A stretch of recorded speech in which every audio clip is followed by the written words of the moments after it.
নিশিডাক গল্পের আড্ডা।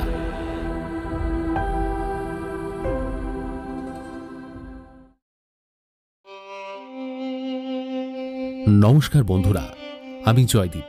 নিশিডাক গল্পের আড্ডায় আরও একবার তোমাদের সবাইকে স্বাগত জানাই। আমাদের গল্পের আড্ডায় চলছে সুলেখক কৌশিক মজুমদারের কলমে ডক্টর পার্থ সিরিজের প্রথম উপন্যাস কালান্তক রহস্য। গল্পের প্রথম পর্বে আমরা জানতে পারি কৌশিকের কথা। একটি ভবঘুরে ছেলে, বন্ধুদের টাকায় মদ খায়, পয়সা নেই তাই চাকরির খোঁজে ঘুরে বেড়ায় বিভিন্ন জায়গায়। হঠাৎ করেই কৌশিকের জীবনে ঘটে যায় একটা অদ্ভুত ঘটনা। একদিন রাত্রিবেলা বাড়ি ফেরার পথে যাদবপুর ইউনিভার্সিটির পার্শ্ববর্তী এলাকায় কৌশিক প্রত্যক্ষ করে একটি আত্মহত্যা।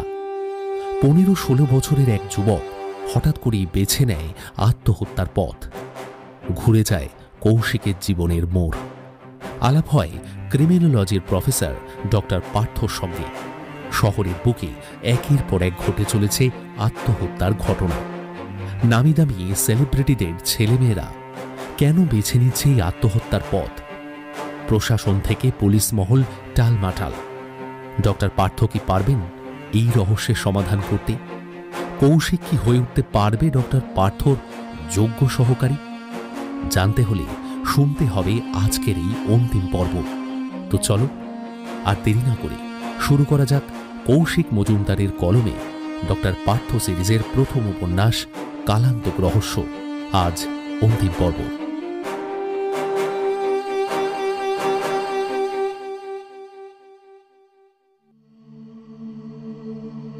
আমি মদের নেশায় আচ্ছন্ন হয়ে প্রায় ঘুমিয়ে পড়তে যাচ্ছিলাম।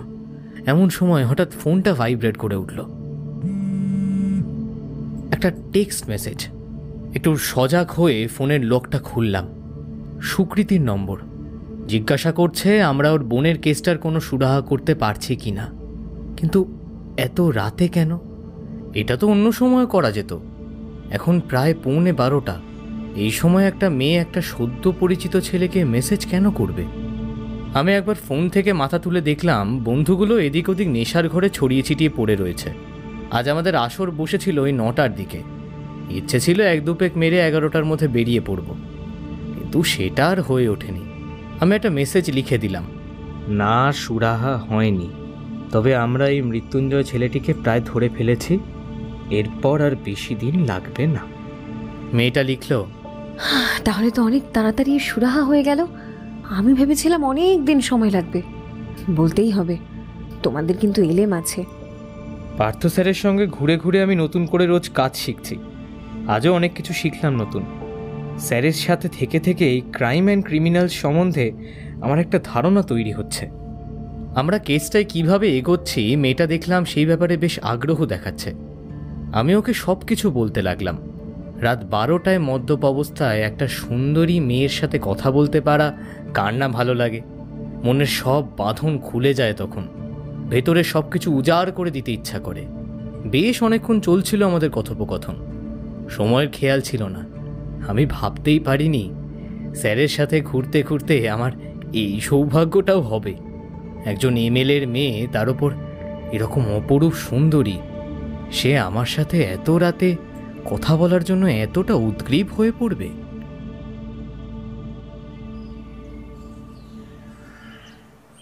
সকালে যখন ঘুম ভাঙল দেখলাম বেলা 12টা।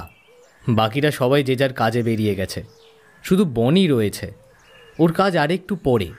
আমি ওখান থেকে বেরিয়ে হাঁটতে শুরু করলাম বাড়ির দিকে। চোখে রোদের তেজটা বেশ লাগছে। কালকের হ্যাংওভারটা কাটেনি। যাদবপুর বাস স্ট্যান্ডে এসে একটা চায়ের দোকানে দাঁড়িয়ে কিছুক্ষণ চা খেলাম। হঠাৎ একটা খবর ভেসে এলো কানে। কেউ রেডিওতে খবর পড়ছে। এমনি সময় হলে এতটা মন দিয়ে শুনতাম না, কিন্তু খবরে বলছে দিল্লিতে কোনো এক মন্ত্রীর 15 বছরের ছেলে জলে ঝাঁপ দিয়ে আত্মহত্যা করেছে। ছেলেটি সাঁতার জানত না। খবরের চ্যানেলগুলোতেই আত্মহত্যার সাথে কলকাতায় পরপর ঘটে যাওয়া আত্মহত্যাগুলোর অনেক মিল খুঁজে পাওয়া গেছে। আমি এই খবর শোনার পরে আর এক মুহূর্ত মাথা স্থির করে দাঁড়াতে পারলাম না। স্যারকে ফোন করলাম। বেজে গেল। আমি চায়ের দোকানে টাকা মিটিয়ে বাড়ি ফিরে এলাম। মাথার ভেতরটা কেমন ঘুরছে। তাহলে তো এই হত্যালীলা আর কলকাতা বা বাংলায় সীমিত নেই, দিল্লিতেও আগে কোথাও ঘটেছে কিনা কে জানে। এত বড় দেশ, দিনে তো বহু লোক আত্মহত্যা করছে, তার মধ্যে 15-16 বছর বয়সী ছেলে মেয়ে বেশি।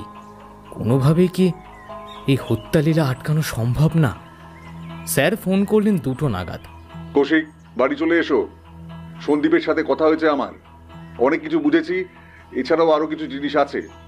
আমি বেশি দেরি করলাম না। দুপুরের খাওয়া শেষ হয়ে গিয়েছিল। স্যারের বাড়ি রওনা দিলাম। সোফায় বসতে বসতে স্যারকে বললাম, কি বলল সন্দীপ? স্যার কম্পিউটারের সামনে বসেছিলেন।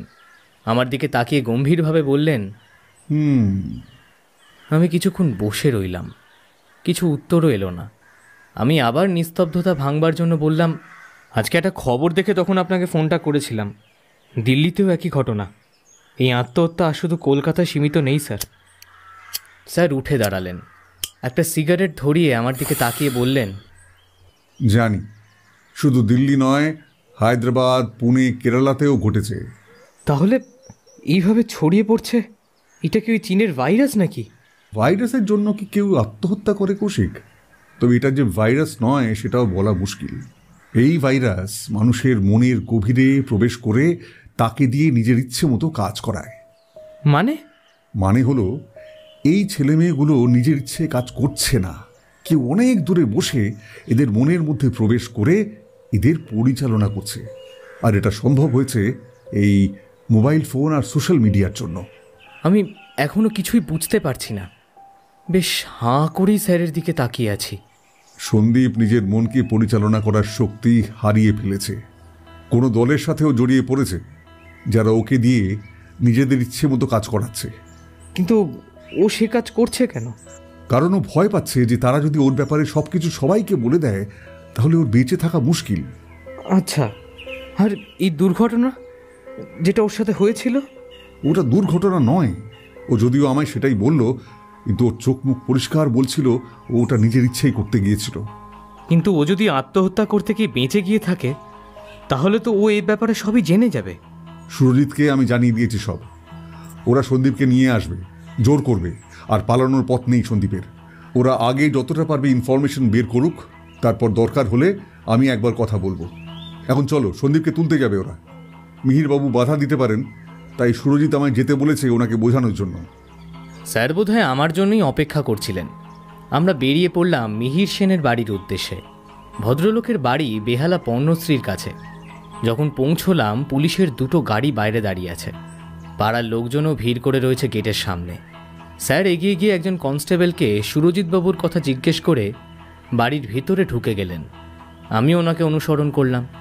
সামনের ঘরে বেশ বিমর্ষ মুখে বসে আছেন টিভি ও সিনেমার পরিচিত মুখ মিহির সেন। আমার ওনাকে দেখে গলার ভেতরটা কেমন শুকিয়ে গেল। এনাকেই আগের দিন মিথ্যে কথাগুলো ফোনে বলেছিলাম। আমার গলাটা বুঝতে পারলে উনি আর আমায় আস্ত রাখবেন না। পুলিশ সন্দীপ সেনকে তার মুখোমুখি বসিয়ে রেখেছে। মিহিরবাবু বললেন, আমি কিন্তু এখনো বুঝতে পারছি না ও কি দোষ করেছে যে আপনারা ওকে থানায় নিয়ে যাবেন বলছেন। আমার একটা মান সম্মান রয়েছে, আর তাছাড়া ও 16 বছরের বাচ্চা ছেলে। ও আপনাদের কথা শুনেই এতটা ভয় পেয়ে গেছে। আপনাদের কোনো অসুবিধা হলে আমায় বলুন, কোথাও নিয়ে যেতে হলে আমায় নিয়ে চলুন, ওকে টানছেন কেন? সুরজিৎবাবু বললেন, দেখুন, আমাদের কাছে প্রমাণ আছে ওই আত্মহত্যাকাণ্ডের সঙ্গে যুক্ত। ওর অসংলগ্ন কথাবার্তাতেও আমরা এখন তা টের পেয়েছি। ওকে আমাদের সাথে যেতে দিন, কিছু প্রশ্ন করব আমরা। ঠিক ঠিক উত্তর পেলে ওকে ছেড়ে দেব। আর তাছাড়া নাবালকদের জন্য আমাদের অনেক বাধা বিপত্তি থাকে, ওর কোনো ক্ষতি হবে না। হঠাৎ ক্ষিপ্ত হয়ে উঠলেন মিহিরবাবু। প্রমাণ? কিসের প্রমাণ? হ্যাঁ, কিসের প্রমাণ? কি প্রমাণ আছে আপনাদের কাছে? সুরজিৎবাবু কিছু একটা বলতে যাচ্ছিলেন, হঠাৎ পার্থ স্যার ওনার মুখ থেকে কথাটা কেড়ে নিয়ে বললেন, ও আমায় সব বলেছে, আমার কাছে রেকর্ডের আছে। আর তাছাড়া সব আত্মহত্যাকারীদের কল লিস্টে ওর নাম্বার পাওয়া গেছে। পার্থ স্যারকে দেখে সন্দীপের মুখটা চুপসে ছোট হয়ে গেল। সে মুখে হাত চেপে বসে পড়ল। আপনি কে? ও আপনাকে বলেছে যে ও আত্মহত্যার সাথে যুক্ত? বললেই হলো। হ্যাঁ, সরাসরি কিছু বলেনি, কিন্তু ওর কথাবার্তা, ওর ভাবভঙ্গিমা, ওর দুর্ঘটনায় আহত হওয়া, এই সব কিছুই একই কথা বলছে। তাই আমাদের সন্দেহ ও এইসব আত্মহত্যার বিষয়ে অনেক কিছুই জানে। আর আমি কে? আমি হলাম সেই কাউন্সিলর যার কাছে আপনি ছেলেকে ক্যারিয়ার কাউন্সেলিং করতে পাঠিয়েছিলেন। মিহিরবাবু এবার সবটা বুঝতে পেরে ফোঁস করে উঠলেন। আপনি আমায় মিথ্যে কথা বলে আমার ছেলেকে ফাঁসিয়েছেন। মিহিরবাবু উনি পুলিশের সাথেই কাজ করেন। উনি একজন ক্রিমিনোলজিস্ট, নাম পার্থ মুখার্জি। আমাদের আর দেরি করা যাবে না, আমরা সন্দীপকে নিয়ে গেলাম, আপনি পরে এসে ওর খোঁজ নিয়ে যাবেন। সন্দীপকে যখন পুলিশ গাড়িতে তুলল, সারা পাড়ার লোক দাঁড়িয়ে গেছে ততক্ষণে, সবার কৌতূহলের দৃষ্টি, কিন্তু কেউই জিজ্ঞেস করতে পারছে না কেন সন্দীপকে নিয়ে যাওয়া হচ্ছে। মিহিরবাবু স্ত্রী কান্নায় ভেঙে পড়েছেন, অনেকবার পুলিশের হাতে পায়ে ধরতে লাগলেন, কিন্তু সুরজিৎবাবু নিজেকে কোনো ক্রমে বাঁচিয়ে গাড়িতে বসলেন। আমরাও গিয়ে বসলাম স্যারের গাড়িতে। মিহিরবাবু স্ত্রী স্যারের গাড়ি লক্ষ্য করে অনেক অভিশাপ দিতে লাগলেন। আমার মনটা বেশ ভারী লাগছিল। মাঝে মাঝে মানুষ বুঝতে পারে না কোনটা ঠিক কোনটা ভুল। সন্দীপ যদি এই ছেলেমেয়েগুলোর আত্মহত্যার সাথে যুক্ত হয়ে থাকে তাহলে সে অবশ্যই অন্যায় করেছে, কিন্তু তার জন্য তার বাবা মাকে এতটা কষ্ট পেতে হচ্ছে, সেটাও তো চোখে দেখা যায় না। কি করে বাঁচাবেন তার ছেলেকে? হ্যাঁ, আমি মনটা অন্যদিকে করার জন্য স্যারকে বললাম, আচ্ছা স্যার, তাহলে দিল্লি হায়দ্রাবাদের ঘটনাগুলো, ওগুলোর ব্যাপারেও কি সন্দীপ জানে? সেটা সন্দীপকে জেরা করার পর বোঝা যাবে, এখনই বলা মুশকিল। আমায় দিল্লি থেকে পুলিশ প্রধান ফোন করেছিলেন। যেহেতু কলকাতায় প্রথম শুরু হয়েছে ঘটনাগুলো এবং উনি খবর পেয়েছেন যে আমি এটা নিয়ে ওদের সাহায্য করছি, তাই আমার কাছে বিশদে জানতে চাইলেন ঘটনাগুলো সম্বন্ধে। এখন দিল্লি পুলিশও ব্যাপারটা নিয়ে খোঁজখবর শুরু করেছে। বেশি দিন আর এটা চলবে না। বললেন দরকার পড়লে আমায় ওখানে যেতে হতে পারে। তো তোমার অসুবিধা নেই তো যেতে? আমি গ্রাম থেকে কলকাতা আসার পরে আর কোথাও ঘুরতে যাইনি। স্যারের সাথে দিল্লি যদি যাওয়া যায় সেটা একটা সত্যি অন্যরকম অভিজ্ঞতা হবে। না স্যার, আমার সেরকম কোনো অসুবিধা নেই, কিন্তু টিকিট খরচটা। ওসব নিয়ে তোমায় চিন্তা করতে হবে না, ওসব আমি দেখব। তাহলে তো আমি এক পায়ে খাড়া। আমি খুশি হয়ে সম্মতি জানালাম। এই প্রথম কলকাতার বাইরে যাওয়ার একটা সুযোগ, তাও পার্থ স্যারের সাথে একটা কেস সলভ করতে, ভাবলেই আমার উত্তেজনা বেড়ে যাচ্ছে। এই সময় একটা ফোনে মেসেজ ঢুকলো, সুকৃতির মেসেজ। ও দেখা করতে চায় আমার সাথে, ওর নাকি কিছু বলার আছে। আমি সত্যি নিজের ভাগ্যকে বিশ্বাস করতে পারছি না। এই 2-3 মাস আগে আমার হাতে একটা টাকা পয়সা ছিল না, চাকরি বাকরি ছিল না, জীবনে কোনো ছন্দ ছিল না। এখন স্যারের কাছে একটা চাকরি রয়েছে, কাজের সূত্রে একটা সুন্দরী মেয়ের সঙ্গে পরিচয় হয়েছে, যে নাকি তার সঙ্গে দেখা করার জন্য আমাকে ডাকছে। আবার কলকাতার বাইরে দিল্লি যাচ্ছি। এরকম সুন্দর জীবন কে না চায়। আমি ওকে জানালাম যে 1 ঘন্টা পর পার্ক স্ট্রিটে ওর সঙ্গে দেখা করব। স্যার খেয়াল করছিলেন আমি অন্যমনস্ক হয়ে পড়েছি। বললেন, তোমার কি অন্য কোনো কাজ আছে? নাহলে বাড়ি গিয়ে আমায় একটু ওই প্রিয়ার ল্যাপটপের লিঙ্কগুলো দেখে কিছু নোট নিতে সাহায্য করতে পারবে? বলছি স্যার, আমার না একটা জায়গায় একটু যাওয়ার আছে, আমি ফিরে এসে আপনাকে কাজটা করে দিই।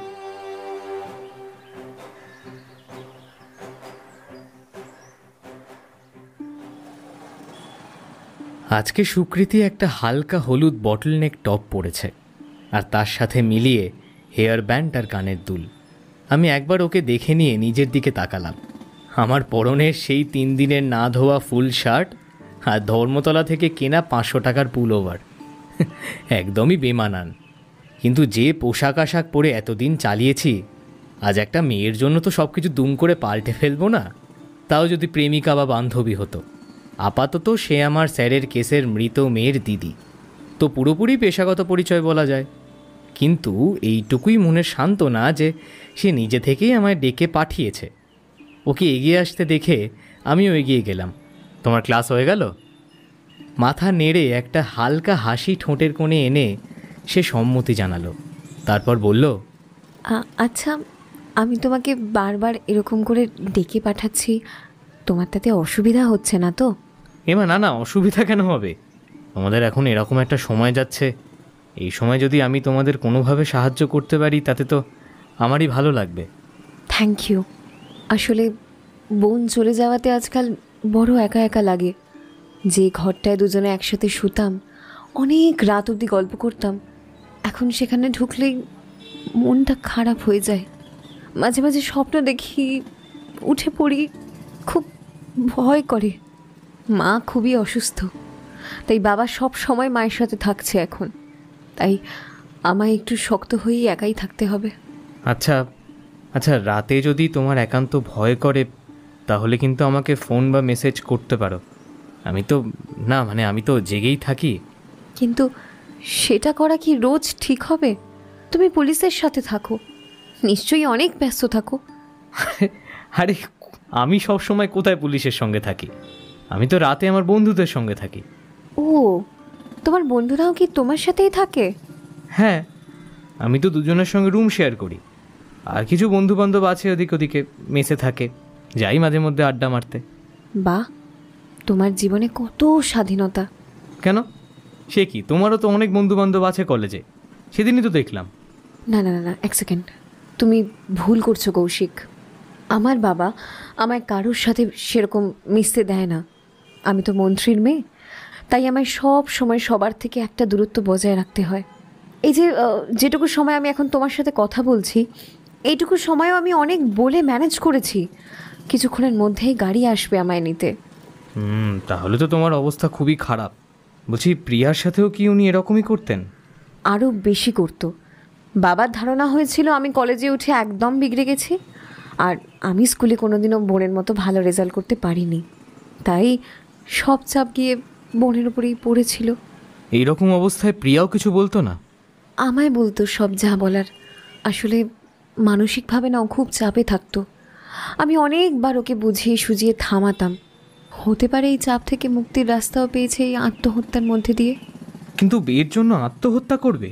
পড়াশোনা নিয়ে ছেলেবেলায় তো চাপ সব বাবা মারাই দেয়, তার জন্য আত্মহত্যা তো কোনো সমাধান নয়। সবাই সেই চাপ নিতে পারে না কৌশিক, সবাই তো অত মানসিকভাবে শক্ত হয় না। চলতে চলতে আমরা অনেকটা এগিয়ে গেছিলাম। ট্রিঙ্কাসের সামনে একটা কালো i10 এসে থামলো। দূর থেকে গাড়িটা দেখেও আমায় বলল, আচ্ছা, আমার গাড়ি এসে গেছে, ওরা তোমায় দেখলে না বাবাকে বলে দেবে। আচ্ছা, তোমায় যদি আবার ডাকি তুমি আসবে তো? আমার শরীরে একটা শিহরণ হলো। সেটা বাইরের ঠান্ডার জন্য নাকি ভেতরের কোনো অনুভূতি থেকে, সেটা বলা কঠিন। আমি যদিও জোরে বলতে চাইছিলাম, হ্যাঁ অবশ্যই আসবো, তুমি ডাকলে আমি আসবো না হতে পারে, কিন্তু নিজেকে সামলে নিয়ে বেশ ভারী একটা গলায় বললাম, হ্যাঁ তোমার যখন অসুবিধা হবে আমাকে জানাবে, ঠিক আছে, আমি আসার চেষ্টা করব। মেয়েটি আর বেশিক্ষণ দাঁড়ালো না, দ্রুত পায়ে এগিয়ে গিয়ে গাড়িতে উঠল। না, গাড়ির লোকজন মনে হয় আমাকে দেখতে পায়নি।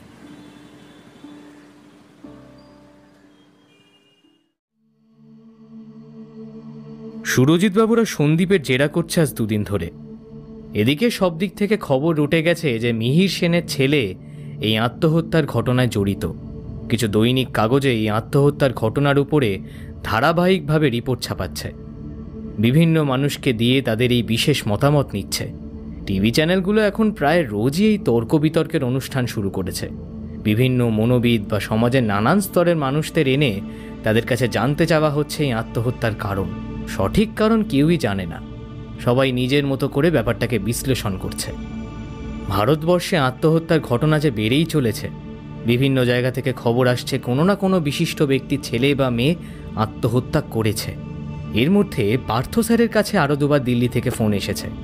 তারা চাইছে যত শীঘ্র সম্ভব পার্থ স্যার দিল্লি যান এবং ওখানকার জাতীয় স্তরের তদন্তে সাহায্য করুন।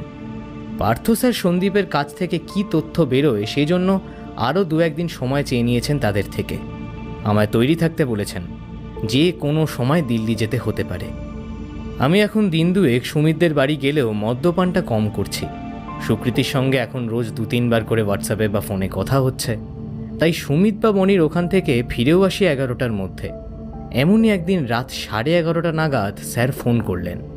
গলার স্বর বেশ গম্ভীর। কৌশিক, সুরজিৎ আমায় আরো কিছু ছেলে মেয়ের মোবাইল আর কম্পিউটারের ব্রাউজিং হিস্ট্রি দিয়েছে। গত দুরাত ওগুলো নিয়ে অনেক ঘাটাঘাটি করেছি। খুব অবাক করা কিছু জিনিস দেখতে পেয়েছি। কি স্যার? ছেলে মেয়েগুলো খুবই অস্থির ছিল মানসিকভাবে।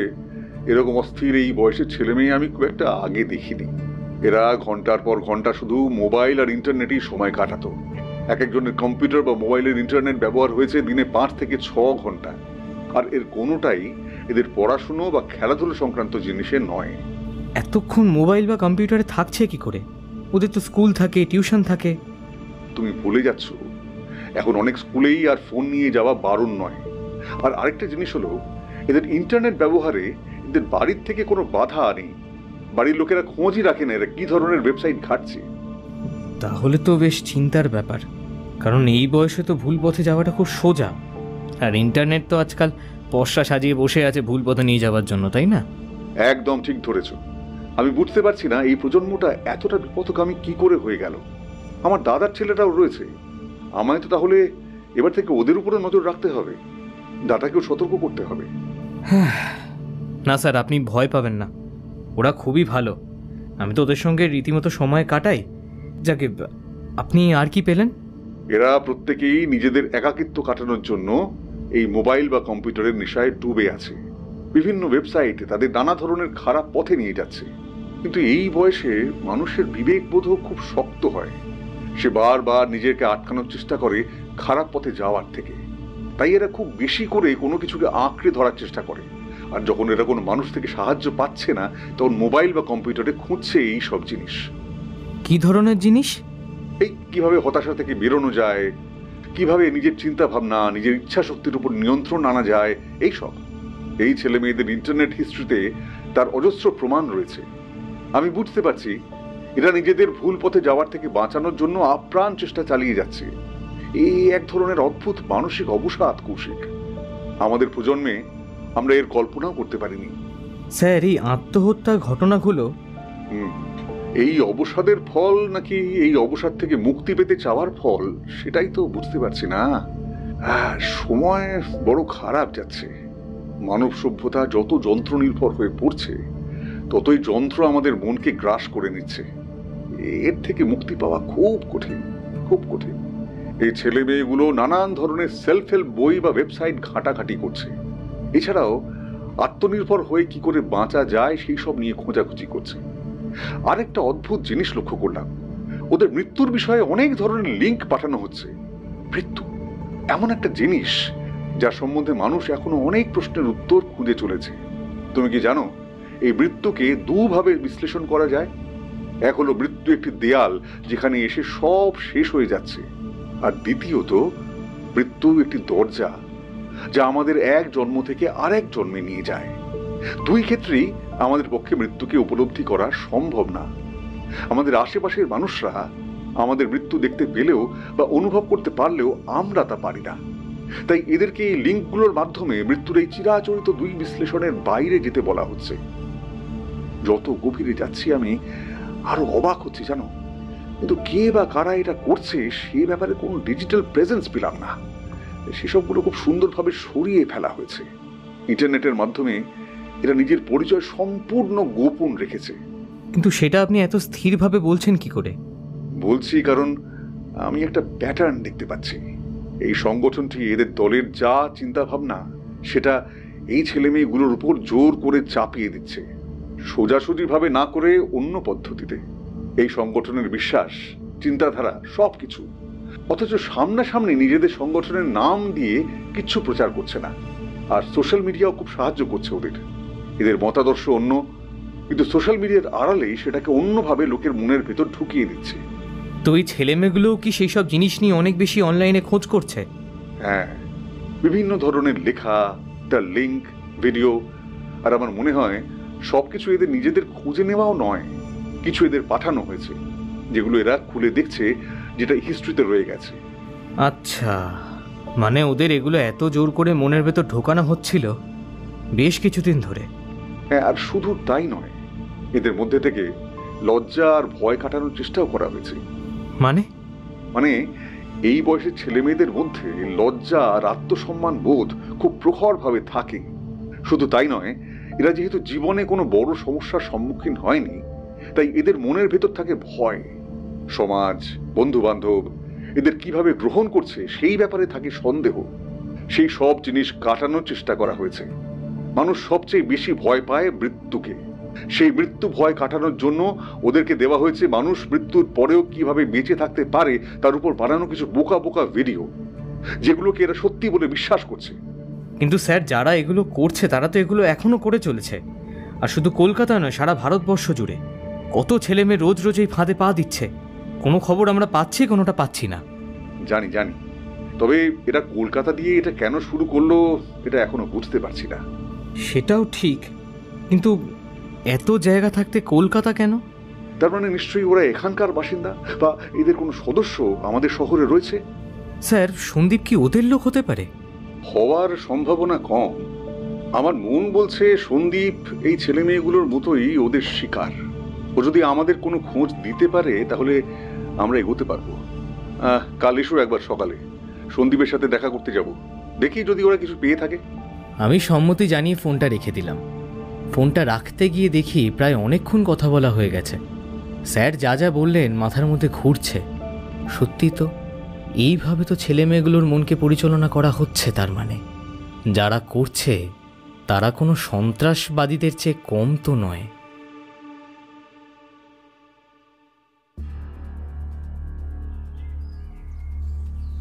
যে ঘরটায় ঢুকলাম, ঘরটায় আলো প্রবেশ করে না বললেই চলে। দেওয়ালগুলোতে পানের পিকে লাল দাগে ভর্তি। দেওয়ালের রং উঠে গিয়ে সিমেন্ট দেখা যাচ্ছে। অপরদিকে একটা ছোট্ট লোহার গারদ দেওয়া জানলা। চারপাশে কিরম একটা বিশ্রী গন্ধ। এই জায়গায় বেশিক্ষণ লোক থাকলে পাগল হয়ে যাবে। সেই ঘরের মাঝে একটা চেয়ার পাতা, যাতে বসে আছে সন্দীপ সেন। ওর চেহারা এই কদিনে বেশ ভেঙে গেছে, বয়স বেড়ে গেছে। তাকে ঘিরে দাঁড়িয়ে আছে 2-3 জন পুলিশ, যার মধ্যে অবশ্যই সুরজিৎবাবু একজন। আমাদের দেখে সুরজিৎবাবু এগিয়ে এসে বললেন, কথা বার করা খুব মুশকিল এদের কাছ থেকে। গায়েও হাত দেওয়া যাবে না, কিছুই করা যাবে না, শুধু মানসিক চাপ সৃষ্টি করে কথা বার করতে হচ্ছে। কিছু বললো? এ ব্যাপারে আমরা নিশ্চিত যে ওই আত্মহত্যা করা ছেলেদের একজন, আর এটাও নিশ্চিত যে ও আত্মহত্যা করতে গিয়ে মরেনি। তাই ওকে এখন দায়িত্ব দেওয়া হয়েছে বাকি ছেলে মেয়েদের দলের জন্য জোগাড় করতে। কোন দল সেটা জানা গেল কিছু? না, সেসবও জানে না বলছে। ওর কাছে ফোনে মেসেজ আসে কোন ছেলে বা কোন মেয়েকে গ্রুপে যোগ করাতে হবে। তারপর ওর কাজ সেই ছেলে মেয়েগুলোর সাথে যোগাযোগ করে তাদের বুঝিয়ে হোয়াটসঅ্যাপ গ্রুপে ঢোকানো। বাকি কাজ ওই গ্রুপে থাকা অন্য কেউ করে। কলকাতা অঞ্চলে আর কাকে কাকে ঢুকিয়েছে কিছু জানতে পারলে? না, সবার কথাও বলতে পারছে না। তবে প্রিয়া আর শোভনকে ওই যোগাযোগ করে। বলতে পারছে না কেন? কারণ ওকে নাকি শেষ 1 মাস ধরে আর কিছু পাঠানো হচ্ছে না। হচ্ছে না কেন?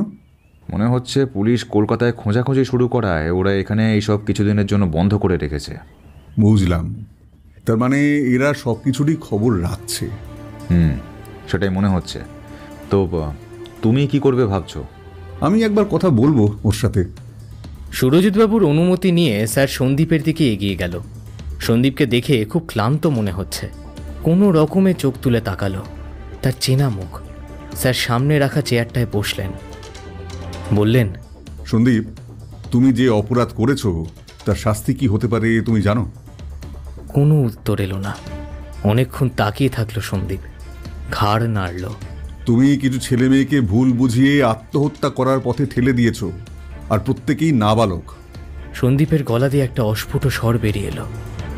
বিশ্বাস করুন, আমি জেনে বুঝে কিছু করিনি, ওরাই আমাকে দিয়ে সব করিয়েছে। ওরা কারা সন্দীপ? ওরা কি তোমার চেনা পরিচিত কেউ? না না না, আমি চিনি না ওদের। ওদের সাথে আমার পরিচয় হয়েছে ওই গেমটা খেলতে গিয়ে। গেম? কোন গেম? এই গেমের কথা তুমি সেদিন কাউন্সেলিং সেশনেও বলছিলে। ওই গেম নাকি তোমার পড়াশোনা, রোজকার কাজকর্মে অনেক পরিবর্তন এনেছিল। এই গেমটার ব্যাপারে একটু বিস্তারে বলো তো আমাকে। এই গেমটা আমার গ্রুপের সব মেম্বাররা মিলে খেলেছি। তুমি বলছো তোমরা কোনো গেম খেলছো যা তোমাদের আত্মহত্যা করতে বাধ্য করছে? হ্যাঁ, এটা ঠিক একটা ওই চ্যালেঞ্জ গেমের মতো। সুরজিৎবাবু একটু দূরে দাঁড়িয়েছিলেন, বেশ অবাক দেখালো তাকে। এগিয়ে এসে বললেন, এই গেমের কথা এতক্ষণ ধরে আমাদের বলনি কেন? ঠিক আছে সুরজিৎ, আমায় বলা আর তোমাদের বলা একই ব্যাপার। হ্যাঁ, তুমি বলো কীরকম? আমাদেরকে প্রথমে গেমটার সব নিয়ম বলে দেওয়া হতো। তারপর আমরা একে একে সেই গেমের চ্যালেঞ্জগুলো চেষ্টা করতাম করার। প্রথম খুব সহজ কিছু চ্যালেঞ্জ দেওয়া হতো, এই যেমন নিজের ব্যাপারে কিছু বলা, বা কখনো কাউকে বলা যায় না যেটা কখনো, সেরকম কিছু বলা। আমরা যেরকম ওই ট্রুথ অ্যান্ড ডেয়ার খেলি স্কুলে, ওই রকম। আচ্ছা, তারপর আর কি কি চ্যালেঞ্জ দিত? এরপর যারা যারা এই এই পর্যায়টা অতিক্রম করতো তাদের পরের পর্যায়ে আরও কঠিন কোনো চ্যালেঞ্জ দেওয়া হতো। কিরকম? কীরকম? সন্দীপ একটু থামল, বেশ কিছুক্ষণ ভেবে বলল, আর আমাদের যে যে জিনিসে ভয় আছে সেগুলোই আমাদের করতে হবে। তোমার কিসে ভয় ছিল? আমি মানে রাস্তাঘাটে না কুকুর দেখলে খুব ভয় পেতাম, দেখলেই মায়ের হাত চেপে ধরতাম, সরে যেতাম। কিন্তু ওই গেমটা আমাকে এমনভাবে অ্যাট্রাক্ট করলো যে আমি বাড়িতে একটা কুকুর পুষলাম। কুকুরটা আমার খুব বন্ধু হয়ে উঠলো। মা বাবা খুব অবাক হয়েছিল, কিন্তু কারণটা বুঝতে পারিনি। তুমি বলছো এই গেমের দ্বারা পরিচালিত হয়ে তুমি একে একে এই ধরনের দুঃসাহসিক কাজ করতে শুরু করলে? হ্যাঁ, একটা লেভেল শেষ করতে পারলে বাকিরা অনেক শুভেচ্ছা দিত, এগিয়ে যাওয়ার জন্য মোটিভেট করতো। আমি স্কুল বাড়ি কোথাও এরকম ভরসা পাইনি, কারো থেকে পেতাম না। কেন, তোমার স্কুলে বন্ধু বান্ধব ছিল না? তারা উৎসাহ দেয়নি কখনো? আপনি জানেন না কি ধরনের প্রতিযোগিতা চলছে। আমরা সব বন্ধুরা, মানে আমার সব বন্ধুরা আমাকে হিংসে করে। উৎসাহ তো দূরের কথা, আমি ক্লাসে ফার্স্ট হই তাই ওরা আমাকে হিংসে করতো। আমার বাবা এত বড় একটা, সেটার জন্য হিংসে করতো। বাবার অভিনয় করা চরিত্রগুলো নিয়ে সব হাসাহাসি করতো ওরা। আর বাড়িতে? বাড়িতে বাবা মা এরা? বাড়িতে তো আরও বেশি চাপ, শুধু ভালো রেজাল্ট চাই, ভালো ব্যবহার চাই। বাবার সাথে পাবলিক অ্যাপিয়ারেন্স দিতে হবে, ভালো ভালো কথা বলতে হবে, শুধু ভালো থাকার অভিনয়। আমার আমার দম বন্ধ হয়ে আসছিল। কিন্তু সেই অবস্থা থেকে এই গেম তোমায় কিভাবে মুক্তি দিয়েছিল? হ্যাঁ দিয়েছিল। এখানে পরীক্ষা ছিল, পরীক্ষায় উত্তীর্ণ করতে পারলে তার জন্য পুরস্কার ছিল, বন্ধুদের উৎসাহ ছিল। আর পরীক্ষাগুলো নিজের মনের ভয় থেকে মুক্তি পাওয়ার দিকে একটা ধাপ, যার ফলে আমি নিজের জীবনে উন্নতি করছিলাম। এই ভণ্ড লোক দেখানো সমাজের বিরুদ্ধে প্রতিবাদ করতে পারছিলাম।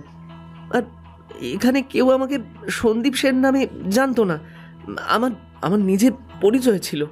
কিন্তু তাহলে এখানে আত্মহত্যা কোথা থেকে এলো? হ্যাঁ, মৃত্যুই সব থেকে কঠিন পরীক্ষা। আমরা সারা জীবন মৃত্যুকে ভয় করে বেঁচে থাকি, তাই না? এই বেঁচে থাকা অর্থহীন। যদিও আমরা জানি যে একদিন মৃত্যু আসবেই, তবু আমাদের ভয় থামে না। আত্মহত্যা করে কি করে মৃত্যুর হাত থেকে বাঁচা যায়? আত্মহত্যা আমাদের লক্ষ্য নয়। তাহলে কি? পার্থ স্যারের কপালে ভাঁজ পড়ল। সুরজিৎবাবুও দেখলাম সজাগ হয়ে শুনছেন।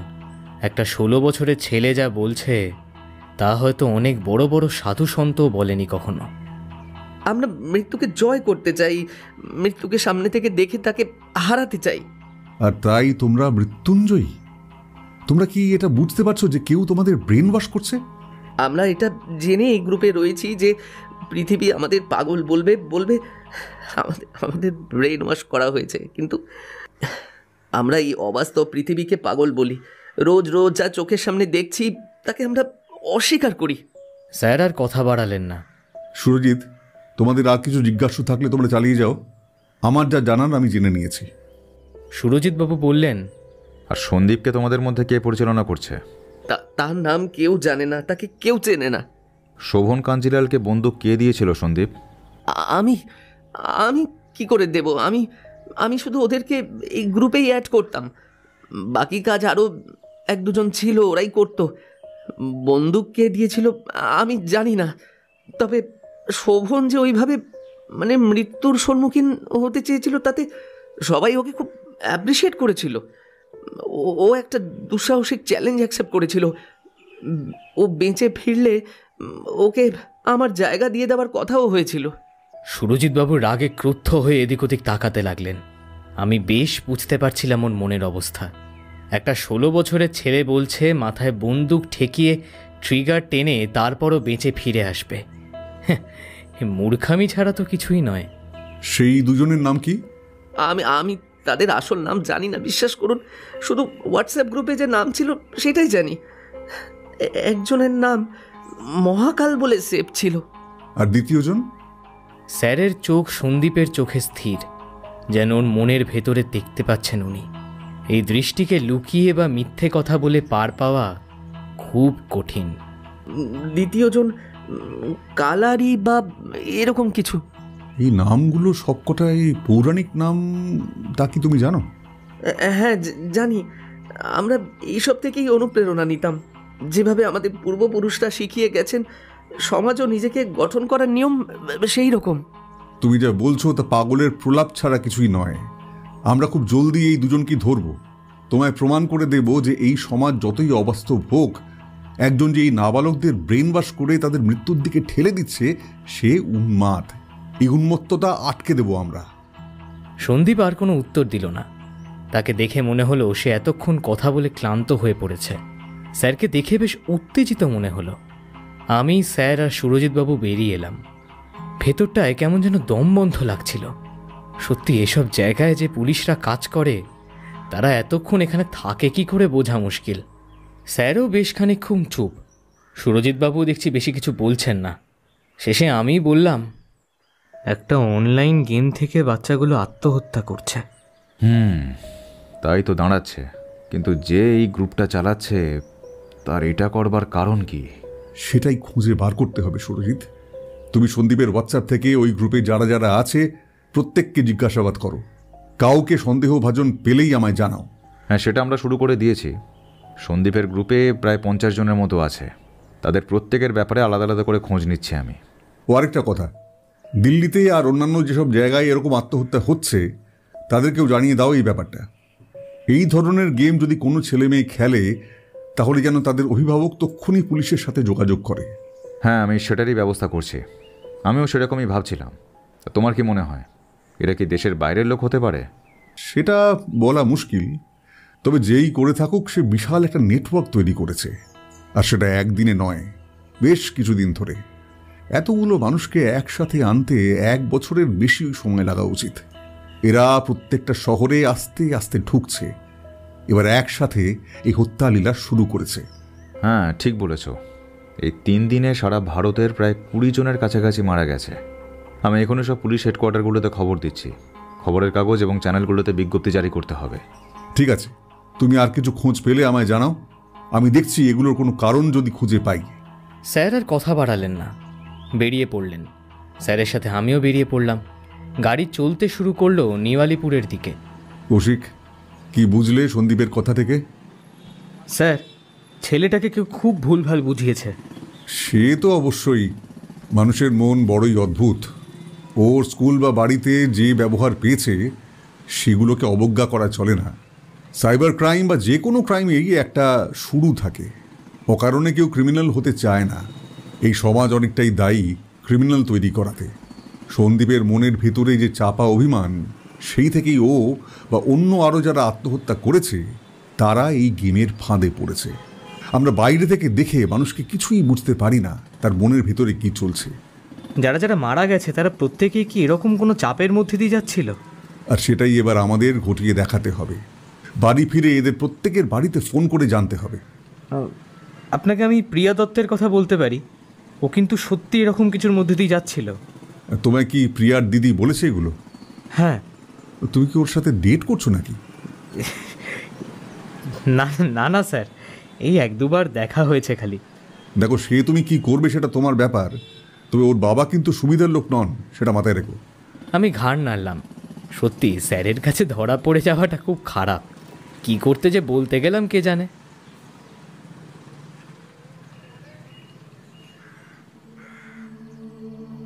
স্যারের বোর্ডে এখন কলকাতায় আত্মহত্যা করা সব ছেলে মেয়েদের নাম লেখা, আর তার সাথে যোগ হয়েছে সেই সব তথ্যগুলো যেগুলো আমরা সন্দীপের থেকে জানতে পেরেছি। যেমন ওই ছেলে মেয়েগুলো একটা মুক্তির পথ খুঁজছিল। এরা এদের সামাজিক জীবনে একটা একাকিত্ব বোধ করছিল। এদের সব কিছু থাকা সত্ত্বেও কোথাও একটা ফাঁক থেকে গেছিল। স্যার দেখলাম এর থেকে কিছু কিছু জিনিস বোর্ডের একটা দিকে লিখছেন। আমি স্যারের পাশে দাঁড়িয়ে জিজ্ঞেস করলাম, এটা কি? স্যার মার্কার দিয়ে কিছু লিখছেন, আবার মুছে ফেলছেন। বললেন, একে বলে ক্রিমিনাল প্রোফাইলিং। আমাদের এগুলো করতে হয় ক্রিমিনালদের চারিত্রিক ও শারীরিক বৈশিষ্ট্য বোঝবার জন্য। আচ্ছা, কিন্তু আপনি সেটা বুঝবেন কি থেকে? এগুলো আমাদের এই ক্রাইমগুলোর ঘটনাস্থল থেকে পাওয়া বা পারিপার্শ্বিক জিনিস থেকে সংগ্রহ করা বিভিন্ন তথ্যের ভিত্তিতে তৈরি করতে হয়। যেমন ধরো, এই যে অন্যকে আত্মহত্যা করার প্ররোচনা দেওয়া, এটা খুবই দুর্বল মনের মানুষের কাজ, যার পক্ষে খুন করারও সাহস নেই। তাছাড়া এই পৃথিবীর প্রতি, মানুষের প্রতি এবং বিত্তশালী মানুষদের প্রতি এক তীব্র রাগ আর ক্ষোভ রয়েছে। তাহলে সেই মানুষ নিশ্চয়ই খুব ধনী নয়, বা এখন ধনী হলেও তারা একসময় এই বিত্তশালী মানুষদের হাতে অপমানিত হয়েছে, যার থেকে তাদের এই প্রতিহিংসা জন্মেছে। তাছাড়া এরা এই পুরো খেলাটা সুন্দরভাবে প্ল্যান করেছে, প্রত্যেকটা ধাপ, প্রত্যেকটা পদক্ষেপ এমনভাবে সাজানো যাতে এটা মানুষকে একটা নেশায় আচ্ছন্ন করে। এই অপরাধীরা কোনো সাধারণ মনের অপরাধী নয়, এদের শিক্ষাগত যোগ্যতাও ভালো। তবে এই অপরাধী একজন না একাধিক সেটা বলা কঠিন। একজনের পক্ষে এটা পুরো করা সম্ভব নয়, তাই একাধিক হওয়ার সম্ভাবনাই বেশি। তাছাড়া এই অপরাধী মনে হচ্ছে কোনো কাল্ট তৈরি করার চেষ্টা করছে। কাল্ট মানে? কাল্ট মানে অনেক মানুষকে একই চিন্তাধারার মাধ্যমে গোষ্ঠীবদ্ধ করার চেষ্টা এবং তারপর তাদের পরিচালনা করার চেষ্টা। এরকম অপরাধ বিদেশে অনেক দেখা গিয়েছে। যেমন ধরো চার্লস ম্যানসন, সে একজন কুখ্যাত অপরাধী যে তার দলের লোকজনদের দিয়ে প্রায় 9 জন মানুষ মেরেছিল। তার অনুসরণকারীরা তার মতাদর্শে বিশ্বাস করে এরকম কাজ করে গেছে। মানুষ মারবার আগে একবারও তাদের মনে হয়নি সেটা ঠিক করছে না ভুল। এছাড়াও যেমন ভারতের একজন গুরু রজনীশ, যে ওশো নামে পৃথিবী বিখ্যাত, তার ভক্তরাও খাদ্যে বিষক্রিয়ার মাধ্যমে অনেক মানুষের ক্ষতি করে। আমি অবাক হয়ে স্যারের কথা শুনছি। এইসব নাম তো আমি আগে শুনিনি কখনো। এই সব মানুষ এমনি এমনি এদের অনুসরণ করতো না। এরাও সন্দীপের মতোই মুক্তির পথ খুঁজছিল। কিন্তু এদের সাথে আমাদের অপরাধীর পার্থক্য হলো এই যে সে পুরোটাই ইন্টারনেটের মাধ্যমে করছে। সে চায় তার মতাদর্শে সবাই বিশ্বাস করুক, কিন্তু সে সামনে আসতে চায় না। এই গুরুজিরাও তাদের অনুসরণকারীদের জীবন ধারণের এমন পথ বলে দিয়েছিলেন যা সাধারণ সমাজের থেকে আলাদা। কিন্তু সেখানে ভুল ছিল না, ভুল ছিল হিংসার পথে যাওয়া, ভুল ছিল মানুষের ক্ষতি করা। আর এক্ষেত্রে তো আত্মাহুতি দিচ্ছে সেই ছেলেমেয়েরা। এরকম ঘটনা তো সন্ত্রাসবাদী সংগঠনরাও করে থাকে। যেখানে যেসব সন্ত্রাসবাদীরা ধর্মযুদ্ধে আত্মাহুতি দেয়, তাদের পরিবারের দায়িত্ব নেয় ওই সন্ত্রাসবাদী সংগঠনগুলো। আমি কেন তখন বলেছিলাম যে এই কাজ সন্দীপের দ্বারা সম্ভব নয়, তার কারণগুলি হলো এই ছেলেমেয়েগুলোকে যে পরিচালিত করছে তার বয়স কোনো মতেই 15 বা 16 হতে পারে না। তার চিন্তা ভাবনা অনেক পরিণত। প্রত্যেক ছেলে মেয়েকে যেভাবে খুঁজে বার করা হয়েছে, তারপর তাদের টার্গেট করা হয়েছে, সেটা থেকেই বোঝা যায়। আবার তার বয়স খুব বেশিও না, কারণ না হলে সেই নতুন প্রজন্মের চিন্তা ভাবনা এত ভালো করে বুঝতো না। তাই আমার ধারণা এই অপরাধীর বয়স 25 থেকে 35-এর মধ্যে। আর আরও একটা ব্যাপার আছে। কি? সেটা হলো, আমার মনে হচ্ছে এই মানুষটি নিশ্চয়ই কোনো এক অনলাইন প্ল্যাটফর্মের মাধ্যমে অনেক মানুষের সাথে যুক্ত, আর তার মাধ্যমেই ও সবাইকে একত্রিত করে তাদের প্রভাবিত করছে। কিন্তু স্যার, ক্রিমিনাল প্রোফাইলিংয়ের মাধ্যমে আসল অপরাধীকে ধরা সম্ভব কি করে? আমি কিছুই বুঝতে পারছি না, একটু যদি বলেন। দেখো, এর থেকে আমরা অনেক কিছুই বুঝতে পারছি, কিন্তু ক্রিমিনালের শারীরিক বৈশিষ্ট্য বোঝা মুশকিল। ওটা বোঝা গেলে সুবিধা হতো আরও। এই হয়েছে এক সাইবার ক্রাইমের সমস্যা। এই অন্তর্জাল এমনই যে এর পেছনে কে লুকিয়ে আছে বোঝা মুশকিল। তবু সুরজিৎকে এইসব জিনিসগুলো জানাই, তাহলে ওদের ক্ষেত্রে সুবিধা হবে অপরাধীকে খুঁজে বের করায়। সব থেকে খটকার জিনিস কি লাগলো জানো? ওই ট্যাটুটা। ওটা আমার মাথার মধ্যে ঘুরছে সারা দিন রাত, কিন্তু এখনো কোথাও খুঁজে পেলাম না ওটা সম্বন্ধে কোনো তথ্য। স্যার, ফোনে সুরজিৎবাবুর নম্বরটা ডায়াল করলেন। আমি বোর্ডে লেখা নামগুলো ও তার থেকে স্যার কিভাবে রেফারেন্স টেনেছেন তা দেখে দেখে বোঝার চেষ্টা করতে লাগলাম। স্যার ফোন রাখলে আমি বললাম, আচ্ছা এবার সন্দীপের কি হবে? সন্দীপ প্রত্যক্ষভাবে না হলেও পরোক্ষভাবে এই আত্মহত্যাগুলোই প্ররোচনা জুগিয়েছে, কিন্তু সে নাবালক। আমার ওর বাবা মার জন্য খুব কষ্ট হচ্ছে। ওর মা সেদিন খুব কান্নাকাটিও করছিলেন। যাই হোক, নিজের থেকে তো ও কিছু করেনি, ওকে বোঝানো হয়েছিল। খারাপ যে আমার লাগেনি তা নয়, কিন্তু আইনকে তো তার মতো চলতে দিতে হবে। দেখছি কিভাবে ওর সাজা কম করা যায়। সুরজিৎবাবু আপনাকে কি বললেন? সুরজিৎ আমায় একবার দিল্লি যেতে বলেছে। কেন্দ্র থেকে চাপ আসছে ওদের ওপর। এই আত্মহত্যার কথা প্রধানমন্ত্রীর কানে পৌঁছেছে। তিনি খুব দ্রুত আটকাতে বলেছেন এই ঘটনা। এবার না হলে ওদের সিবিআইকে দিয়ে দিতে হবে কেসটা। দিল্লির অফিসার বিকাশ শর্মা ফোন করেছিলেন সুরজিৎকে, তখনও ওনাদেরকে আমার কথা বলে। ওনারাও আমার সাহায্য চাইছে। আমরা এতটা দূর এগিয়ে গেছি, তাই ওরা আর রিওয়ার্ক করতে চাইছেন না। আমায় ডেকে পাঠিয়েছেন সেই জন্য। আর আমিও ভাবছি এখানে বসে যখন কোনো সুরাহা হচ্ছে না, দিল্লি পুলিশের সাথে একবার কথা বলি। ওখানকার আত্মহত্যার কেসগুলো আলাদা করে দেখি গিয়ে, যদি কিছু পাওয়া যায়। আপনি কবে যাবেন ভাবছেন? আমায় হয়তো কাল বা পরশুর মধ্যেই বেরোতে হবে, কারণ একদিন দেরি করলেও আরও কিছু ছেলেমেয়ের মৃত্যু হয়ে যাবে। তুমি এক কাজ করো, তোমার জিনিসপত্র নিয়ে তৈরি থাকো। 3-4 দিনের জিনিস নিলেই হবে। তার মধ্যে আশা করছি ফিরে আসতে পারবো। আমি তোমায় কালকের মধ্যে জানাচ্ছি কবে যাচ্ছি। ঠিক আছে স্যার, আমি তৈরি। হ্যাঁ, আমার কথা শেষ করতে পারিনি, হঠাৎ একটা বিকট শব্দে কান ঝালাপালা হয়ে গেল। কিছু বুঝে উঠতে যাব, ঠিক তখনই স্যার আমার দিকে ঝাঁপিয়ে পড়লেন। কোনো রকমে জাপটে ধরে সোফার উপরে পড়লাম আমরা দুজন।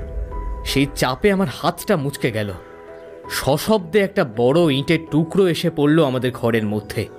ঝনঝন করে শব্দ করে স্যারের ঘরের জানলার কাঁচটা ভেঙে পড়ল। আওয়াজটা শুনে দোতলা থেকে স্যারের দাদা নেমে আসছিলেন। স্যারের হাতের ইশারায় তিনি ওপরে চলে গেলেন। কাঁচ ভাঙার ঝনঝন শব্দ থামতে প্রায় কিছুক্ষণ লাগলো। তারপর সব নিস্তব্ধ। হঠাৎ একটা বাইক স্টার্ট দেওয়ার আওয়াজ শুনতে পেলাম। আস্তে আস্তে সেই বাইকের শব্দ দূরে মিলিয়ে গেল। হরিহরদা ততক্ষণে রান্নাঘর থেকে বেরিয়ে এসেছেন। পার্থ স্যার আস্তে আস্তে উঠে গিয়ে জানলার ভাঙা কাঁচটার সামনে দাঁড়ালেন। তারপর সদর দরজা খুলে এদিক ওদিক ভালো করে দেখলেন। না, কেউ কোথাও নেই।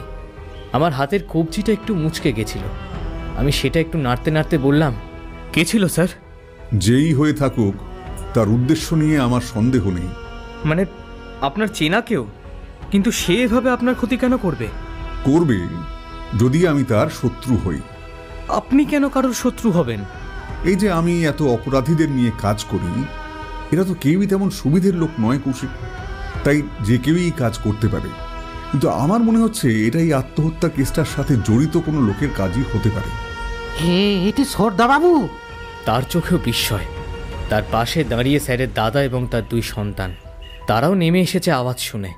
হরিহরদার হাতে একটা দুমড়ানো কাগজ, তাতে কালো কালিতে টাইপ করা, তুমি মৃত্যুকে হারাতে পারবে না, চেষ্টা করো না। স্যারের দাদা বেশ গম্ভীর গলায় বললেন, এসব কি হচ্ছেটা কি? এই যে পার্থ, এসব কি? হ্যাঁ, তোর জন্য কি আমরা এখানে এখন শান্তিতে জীবনযাপনও করতে পারবো না? তোকে কিন্তু আমি আগেও বলেছি, যেখানে জীবনের ঝুঁকি সেসব কেস নিয়ে এসব রিসার্চ করা বন্ধ কর। দাদা, আমি বুঝতে পারিনি জিনিসটা এত দূর গড়াবে। তুমি চিন্তা করো না। তোর কাণ্ড কারখানা দেখে এখন চিন্তা করতে হচ্ছে বই কি, সাধে কি আর ভাবি আমি? তুমি ওদের নিয়ে ওপরে যাও, বৌদিকে বলো চিন্তা না করতে। আমি একটু পরে উপরে আসছি, বুঝিয়ে বলছি তোমাদের সব। স্যারের আশ্বাস পেয়ে স্যারের দাদা 2 ছেলেকে নিয়ে উপরে চলে গেলেন। স্যার আমার দিকে ফিরে বললেন, আমি একটা জিনিস বুঝতে পারছি না, এরা আমার বাড়ির ঠিকানা জানলো কি করে? স্যার এখন ঠিকানা বার করা তো খুবই সোজা। আর আপনি তো নাম করা প্রফেসর, আপনার বায়োডাটা সার্চ করলেই তো আপনার ঠিকানা পেয়ে যাবেও। সেটা অবশ্য ঠিক। তোমার হাতে কি খুব লেগেছে? যদিও আমার হাতের চোটটা বেশ ভালোই লেগেছিল, তবুও ঘাড় নেড়ে বললাম, আরে আরে না না, এসব তো খেলতে গেলেই লাগে, কত লেগেছে। তবে ভেতরে ভেতরে সত্যিই বেশ ভয় করছে। যদিও স্যারকে সেটা বুঝতে দিইনি, পাছে তিনি আমার সরে আসতে বলেন। ব্যাপারটার মধ্যে যত ভয় আছে ততটাই উত্তেজনা আছে। যারা আজ পাথর ছুঁড়ে কাঁচ ভেঙেছে, কাল যে তারা অন্য কোনো ক্ষতি করবে না কি গ্যারেন্টি আছে? স্যারের বাড়ি থেকে যখন বেরোলাম প্রায় রাত 8টা বাজে। ঠিক করলাম সুমিতের বাড়িতে কিছুক্ষণ কাটিয়ে তারপর বাড়ি যাব। সুমিতের বাড়ির এই এক সুবিধা, বাড়িতে কেউ কখন কি করছে না করছে অত মাথা ঘামানো নেই। ওর বাবা মা খুবই ভালো মানুষ। আর তাছাড়াও না জানেন যে আমরা এখন মদ্যপান করি, কিন্তু কখনো কিছু বলতে শুনিনি। হয়তো এটা ভেবেই কিছু বলেন না যে ছেলে আর যাই হোক রাস্তাঘাটে নেশা করে তো পড়ে নেই, বাড়িতেই আছে। আমার গ্রামের বাড়িতে এসব একেবারেই সম্ভব হতো না। বাবা বন্ধু সমেত ঘর থেকে লাথি মেরে বার করে দিত। সুমিতের বাড়িতে ঢুকে দেখি সুমিত পড়াশোনা করছে। এর চেয়ে অবাক কাণ্ড আর কিছুই হতে পারে না। সুমিতকে আজ পর্যন্ত সন্ধ্যার পরে আমি কখনো পড়তে দেখিনি। বলল কাল নাকি একটা এন্ট্রান্স এক্সাম আছে, না পড়লেই নয় তাই পড়ছে। মনে মনে ভাবছি দিল্লি যাওয়ার ব্যাপারটা কি করে বলবো। গ্রামের বাড়ি যাচ্ছি বলাটাই সহজ হবে, সবাই আসুক তারপরে না হয় বলবো। আমি সুমিতের পাশে বসে ফোনটা খুললাম। সুকৃতি মেসেজ করেছে। ওর আজ সন্ধেবেলাতে আর টিউশন নেই, তাই নাকি ও এখন ফাঁকা। আমি ব্যালকনিতে গিয়ে ওকে একটা ফোন করলাম। বাইরে বেশ শীত শীত, তাও সুমিত যাতে বুঝতে না পারে তাই ব্যালকনিতেই দাঁড়িয়ে রইলাম। কৌশিক, এই হত্যালীলা তো দিন দিন বেড়েই চলেছে, আর এখন তো কলকাতার বাইরেও সব জায়গায় হচ্ছে। আমরা প্রায় অপরাধী অবধি পৌঁছেই গেছি, আর বেশি দিন নয়, খুব শিগগিরই ধরা পড়বে। সেজন্যই আমরা দিল্লি যাচ্ছি 1-2 দিনের মধ্যে। ও, কতদিনের জন্য যাচ্ছ? তাহলে এর মধ্যে তো তোমার সাথে আর দেখা হবে না আমার। না না, আমি তো চলেই আসবো, বেশি দিন নয়। আর তোমার বোনকে আত্মহত্যার প্ররোচনা যারা দিয়েছে বা যে দিয়েছে তাকে খুঁজতেই তো যাচ্ছি। আমার বোন মরে গেছে কৌশিক, সে তো আর ফিরে আসবে না। ও চলে যাওয়ার পর আমি বড় একা হয়ে পড়েছিলাম। তোমার সাথে কথা বলে দেখা করে আমার জীবনে চলার একটা নতুন শক্তি পাচ্ছিলাম, আর এখন তুমিও চলে যাবে বলছো। কি করব বলো, এটা তো আমার কাজ। স্যারের কাছে এই কাজের জন্য আমি দায়বদ্ধ। আর আমার কাছে? আমি জানি না এর উত্তরে কি বলতে হয়। এই ছেলে বন্ধুগুলোর সাথে মিশে মিশে আর পরিবার থেকে দূরে থেকে জীবনের সূক্ষ্ম অনুভূতিগুলো বোধহয় প্রায় ভুলতে বসেছি। একটি মেয়ের মন কি চাইছে সেটা বোঝার ক্ষমতা আমার আস্তে আস্তে বোধহয় হারিয়ে গেছে। কিছুক্ষণ দুদিক থেকেই কোনো আওয়াজ এলো না। আমি কথা ঘোরানোর জন্য বললাম, তোমার কলেজ কেমন চলছে? ওদিক থেকে শুধু একটা মৃদু এলো। আরে এই তো কটা দিনের ব্যাপার গো, আর তোমার তো কলেজের বন্ধু বান্ধব আছে, দেখবে দেখতে দেখতে দিব্যি কেটে যাচ্ছে। বাই দ্য ওয়ে, তোমার কোনো বয়ফ্রেন্ড নেই? কৌশিক, তুমি হয়তো ভুলে গেছো আমার বোন কেন আত্মহত্যা করেছে, আর আমাদের বাড়িতে আমাদের কতটা সীমাবদ্ধতার মধ্যে রাখা হয়। আমার বয়ফ্রেন্ড রাখার স্বাধীনতা নেই। আচ্ছা আচ্ছা আচ্ছা, বন্ধু বান্ধব তো আছে, চাপ নেই, হয়ে যাবে, দেখো না। কোনো উত্তর এলো না। আমি ফোনে কথা বলতে বলতে খেয়ালই করিনি কখন জ্যোতি এসে পিছনে দাঁড়িয়েছে। ওর ঠোঁটের কোণে একটা মৃদু দুষ্টু দুষ্টু হাসি। বুঝলাম বেশি কথা আর বলা যাবে না, এরপর বলতে থাকলে এতটা ঠাট্টা ওড়াবে যে আমার অবস্থা খারাপ করে দেবে। আমি ফোনটা রাখতে যাচ্ছি এমন সময় বলল, কৌশিক, যাওয়ার আগে কাল প্লিজ একবার দেখা করবে। কাল? হ্যাঁ, কাল একবার চেষ্টা করতে পারি। তোমার কলেজ শেষ কখন? তোমার যখন সুবিধা হয় তুমি এসো, দরকার পড়লে আমি ক্লাস করব না। আমার মাথার ভেতরে কি চলছিল আমি জানি না। একটা মেয়ে আমায় তার সঙ্গে দেখা করার জন্য বারবার অনুরোধ করছে, আর পেছনে দাঁড়িয়ে আছে ব্যাটার ছেলে জ্যোতি, ওর মুখে একটা ব্যঙ্গাত্মক হাসি। আমি কোনো রকমে রাজি হয়ে ফোনটা রাখবার আগেই বললাম, ঠিক আছে, আমি তোমাকে হোয়াটসঅ্যাপে বলে দিচ্ছি কখন আসবো। ফোনটা রাখার সাথে সাথেই জ্যোতি এসে আমার পিঠে জোরে একটা চাপড় মেরে বলল, কি নতুন মেয়ে পড়াচ্ছ কাকা? আমার মুখটা কেন জানি না লাল হয়ে উঠল। হালকা ইতস্ততভাবে বললাম, আরে ধর, আমার একটা স্টুডেন্ট, কাল কখন পড়াতে আসবো সেটাই জানাচ্ছি। এই শোন, ঢপ না অন্য জায়গায় দিস। চোখে মুখে প্রেম প্রেম লেখা দেখতে পাচ্ছি, তুমি স্টুডেন্ট দেখাচ্ছ। আরে বাবা, তোর এইসব জেনে কাজ আছে? শোন, এই পোড়া কপাল নিয়ে না কোনো মেয়ে জুটবে না। নিজেই সালা টেনে টুনে চালাই, তার ওপর নাকি প্রেম। জ্যোতি আমায় ঘাড়ে হাত দিয়ে টানতে টানতে ভেতরে নিয়ে গেল। সুমিত দেখলাম বইটই রেখে আয়নার সামনে দাঁড়িয়ে আছে। জ্যোতি জোর গলায় ঘোষণা করল, কৌশিক নতুন মেয়ে পটিয়েছে, এবারও একদিন মাল খাওয়াবে আমাদের। ব্যাস অমনি সুমিত দুজনে মিলে আমায় খাটে ধরে বসালো। ওদের ধারণা এবার রসিয়ে একটা প্রেমের কাহিনী শুনবে। আজকে রাতের মদের আসর আর তার সাথে প্রেমের কাহিনী। কিন্তু আমি তো এরকম কিছুই বলবো না। আমি সরাসরি ব্যাপারটা অস্বীকার করলাম, কিন্তু সেটা বেশিক্ষণ ধরে রাখা কঠিন যদি না বনি এসে উপস্থিত হতো। বনি ঢুকতেই এরা দুজন আমার খবরটা ওকে দিতে যাচ্ছিল, কিন্তু বনি নিজের জামার হাতারা গুটিয়ে ধরল। ওর হাতে করা একটা নতুন ট্যাটু, সেই ট্যাটু যেটা প্রত্যেকটা আত্মহত্যাকারীর ঘাড়ে ছিল। আমার বুকের ভেতরটা আঁতকে উঠল। আমি উঠে দাঁড়িয়ে বললাম, এই, তোকে না আমি সেদিন বারণ করলাম ট্যাটুটা করতে, তুই সেই করে চলে এলি? বনি একটা অবজ্ঞার হাসি হেসে বলল, তুই এমন করছিস যেন এই ট্যাটুগুলো করলে লোকে সত্যি মরে যাবে। ওই সিনেমাতে কিন্তু তাই দেখিয়েছিল। আরে ভাই, ওটা সিনেমা, রিয়েল লাইফ আর সিনেমার মধ্যে একটা তফাৎ আছে তো নাকি? আমার ভালো লেগেছিল ওটা সেদিনই, তাই আজ সাউথ সিটির একটা দোকান থেকে করিয়ে ফেললাম। বেশ ভালোই তো লাগছে, দেখি একবার। জ্যোতি আর সুমিত ঘুরিয়ে ফিরিয়ে ট্যাটুটা দেখতে লাগলো, প্রশংসা করতে লাগলো। আমি বুঝতে পারছি না কি বলা উচিত। ও যখন করেই ফেলেছে, এখন আর বলে বিশেষ কিছু লাভ নেই। জামার তলায় থাকলে আর কে দেখতে যাচ্ছে? আরে ভাই শোন না, তোকে সেদিন বলছিলাম না যেটা আমার বেশ চেনা চেনা লাগছে। কীরকম চেনা মানে? কোথায় দেখেছিস? আরে কোথায় দেখেছিলাম মনেই করতে পারছিলাম না।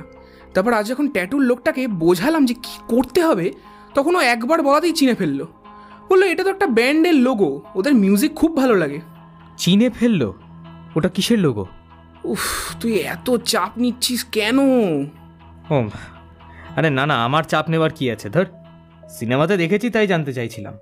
আরে এটা একটা ইউটিউবের জনপ্রিয় ব্যান্ডের লোগো। এদের একটা গান দারুণ ভাইরাল হয়েছিল, শুনিসনি? কোন গানটা? আরে আমরাই কিছুদিন আগে একটা গান বেশ লুপে শুনতাম, মনে করে দেখ।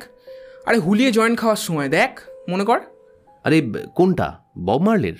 আরে না, তামিল ভাষায় গানটা, কোন একটা মন্ত্রের মতো ছিল, হেব্বি গানটা, মনে আছে? আরে ট্রান্স মিউজিক ভাই, আলাদাই নেশা হতো ওটা শুনলে। পুরো মাথার ভেতরটা না নাড়িয়ে দিয়ে যেত।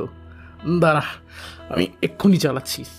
এই বলে সুমিতর কম্পিউটারটা চালিয়ে ওই গানটা সার্চ করলো সার্চ হিস্ট্রিতে। প্রায় 5 লাখেরও বেশিবার দেখা হয়েছে গানটা, প্রচুর কমেন্ট। আমি ওর কাছে গিয়ে চ্যানেলটা খুললাম। বেশ জনপ্রিয় চ্যানেল, ব্যান্ডটার নাম ক্রিস ক্রস, লাখখানেক সাবস্ক্রাইবারও আছে। বনি ঠিকই বলেছে, এই গান আমি নেশার ঘোরে আগে বহুবার শুনেছি, তখনও তো খেয়াল করিনি কী চ্যানেল বা কোন গান। ওই চ্যানেলের একটি পুরনো ভিডিওতে যে গান গাইছে তার টি শার্টেও রয়েছে ওই সেম লোগো। যদিও অনেক পুরনো ভিডিও, 7 বছর আগের, সেই একই লোগো যেটা মৃতদেহগুলোর ঘাড়ের কাছে ট্যাটু করা। ওই লোগোটা কিন্তু চ্যানেলের আর কোথাও নেই, শুধুমাত্র ওই ভিডিওটা ছাড়া। ওই গানটা ছাড়া অন্য কোনো মিউজিক ভিডিওতে ওই ট্যাটু নেই। আমার এরকম অনুভূতি আগে কখনো হয়নি। ঠিক যেন একটা অঙ্ক মিলে যাওয়ার মতো উত্তেজনা হচ্ছে। আমার আশেপাশে যারা আছে তারা জানেও না আমার মনের ভেতর কি চলছে। যতই কাছের বন্ধু হোক, কিন্তু এইগুলো বলা যাবে না। যে তথ্য আমাদের এই মারাত্মক কর্মকাণ্ডের অপরাধীর কাছে পৌঁছাতে পারে, সেটা আমি পেয়ে গেছি। এই খবর বেশিক্ষণ চেপে রাখাও চাপের। স্যারকে এক্ষুনি জানাতে হবে। আমি ব্যালকানির দিকে এগিয়ে গেলাম ফোনটা হাতে নিয়ে। যদি ওই ট্যাটুর জন্য সব ভুলে গেছিল। আমাকে বাইরে যেতে দেখেই আবার ওদের রসিয়ে রসিয়ে গল্প বলতে শুরু করলো। তবে আমার এসব ভেবে এখন লাভ নেই। স্যারের নম্বরটা ডায়াল করলাম। 1 বার 2 বার 3 বার ফোনটা বেজে গেল, কোনো সাড়া নেই। আমি নিজের ভেতরে এই খবর চেপে রাখতে পারছি না। এখন যে সুরজিৎ বাবুকে বলবো তাও সম্ভব না, ওনার নাম্বারই তো নেই। হতাশ হয়ে রুমে ফিরে এলাম। আর ব্যালকানি থেকে বেরিয়ে আসতেই আমার এই বন্ধুগুলো আমাকে আবার চেপে ধরল। প্রেমের কাহিনী বলে কথা।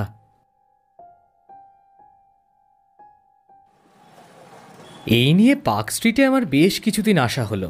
জায়গাটা এখন বেশ ভালো লাগছে। এখানে এলে মনে হয় অন্য কোনো শহরে চলে এসেছি। বেশ একটা বিদেশি ব্যাপার।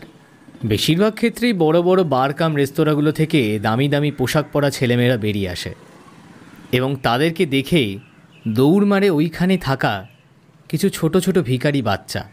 ওরাও বুঝে গেছে এখানকার লোকেদের কাছে খরচ করার মতো পয়সার অভাব নেই। ওরাও তো আসলে ভালো মানুষ চেনে। কুসুম রোলস নামক এক দোকানের সামনে দাঁড়িয়ে আমি এই রকমই 2-3টে বাচ্চাকে দেখছিলাম। সকাল থেকে কিছু খাওয়া হয়নি বলে একটা রোল কিনেও খেলাম।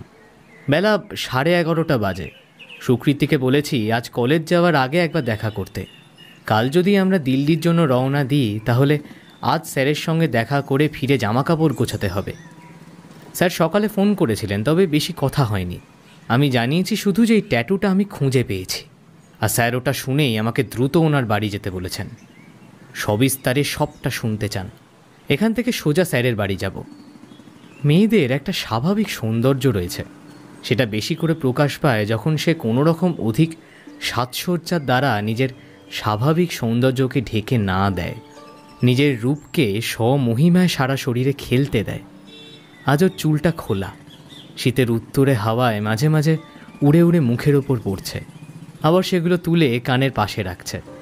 আজ যে সালোয়ার কামিজটা পরেছে তাতে ওর রূপটা কেন জানি না 10 গুণ বেড়ে গেছে, অথচ মুখটা ভার, যেন একটা জমাট বাঁধা দুঃখ এসে জড়ো হয়েছে তাতে। এই শীতের সকালে কার না ইচ্ছা করে এমন সুন্দর এক রমণীর মনের সব ভার কাটিয়ে তার মুখে হাসি ফোটাতে? ও সামনে আসতেই আমি হাতের রোলের ছেঁড়া কাগজগুলো একটা ডাস্টবিনে ফেলে হাতটা ঝেড়ে এগিয়ে গেলাম। রোলের শেষ অংশটুকু চেবাতে চেবাতেই বললাম, সুকৃতি, একটা দারুণ খবর আছে। কি? তুমি কি দিল্লি যাবে না আর? আরে না না। তবে কি? এসো আমার সঙ্গে। আমি ওর হাতটা ধরে টানতে টানতে একটু ভেতর দিকে নিয়ে গেলাম। জায়গাটা একটু ফাঁকা, অনেক গাড়ি পার্ক করা। আমরা লোকটাকে ধরে ফেলেছি। হ্যাঁ, সে তো তুমি বললে। সন্দীপ সেন, মিহির সেনের ছেলে। সব খবরের চ্যানেলগুলোতেও তো ওটাই দেখাচ্ছে। না না, সন্দীপ না, আসল লোককে। মানে যে সন্দীপ তোমার বোন শোভন কাঞ্জিলাল সবাইকে আত্মহত্যার প্ররোচনা দিয়েছে, খুব শিগগিরই পুলিশ তাকে অ্যারেস্ট করবে, আর সারা ভারত জুড়ে এই হত্যালীলা বন্ধ হবে। তুমি সত্যি বলছো? বলেই ও খুব জোরে লাফিয়ে উঠল। ওর চোখের কোণে জল ছলছল করছে। আমি ওকে দেওয়া কথা রাখতে পেরেছি এটা ভেবে ভেতর থেকে একটা অদ্ভুত আনন্দ অনুভব করলাম। যে ভার মুখ নিয়েও এসেছিল তা সরাতে পেরেছি।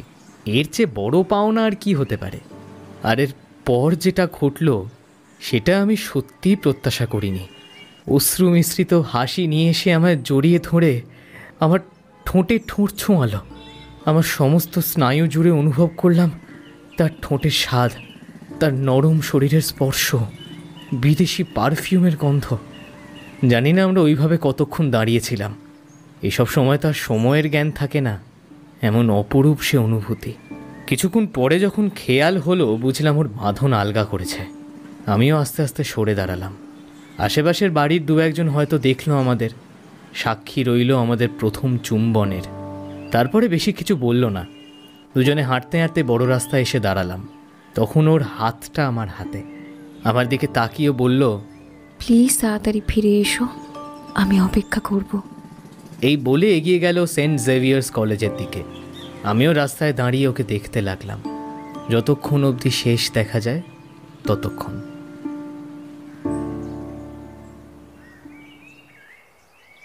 একটা ইউটিউব চ্যানেল?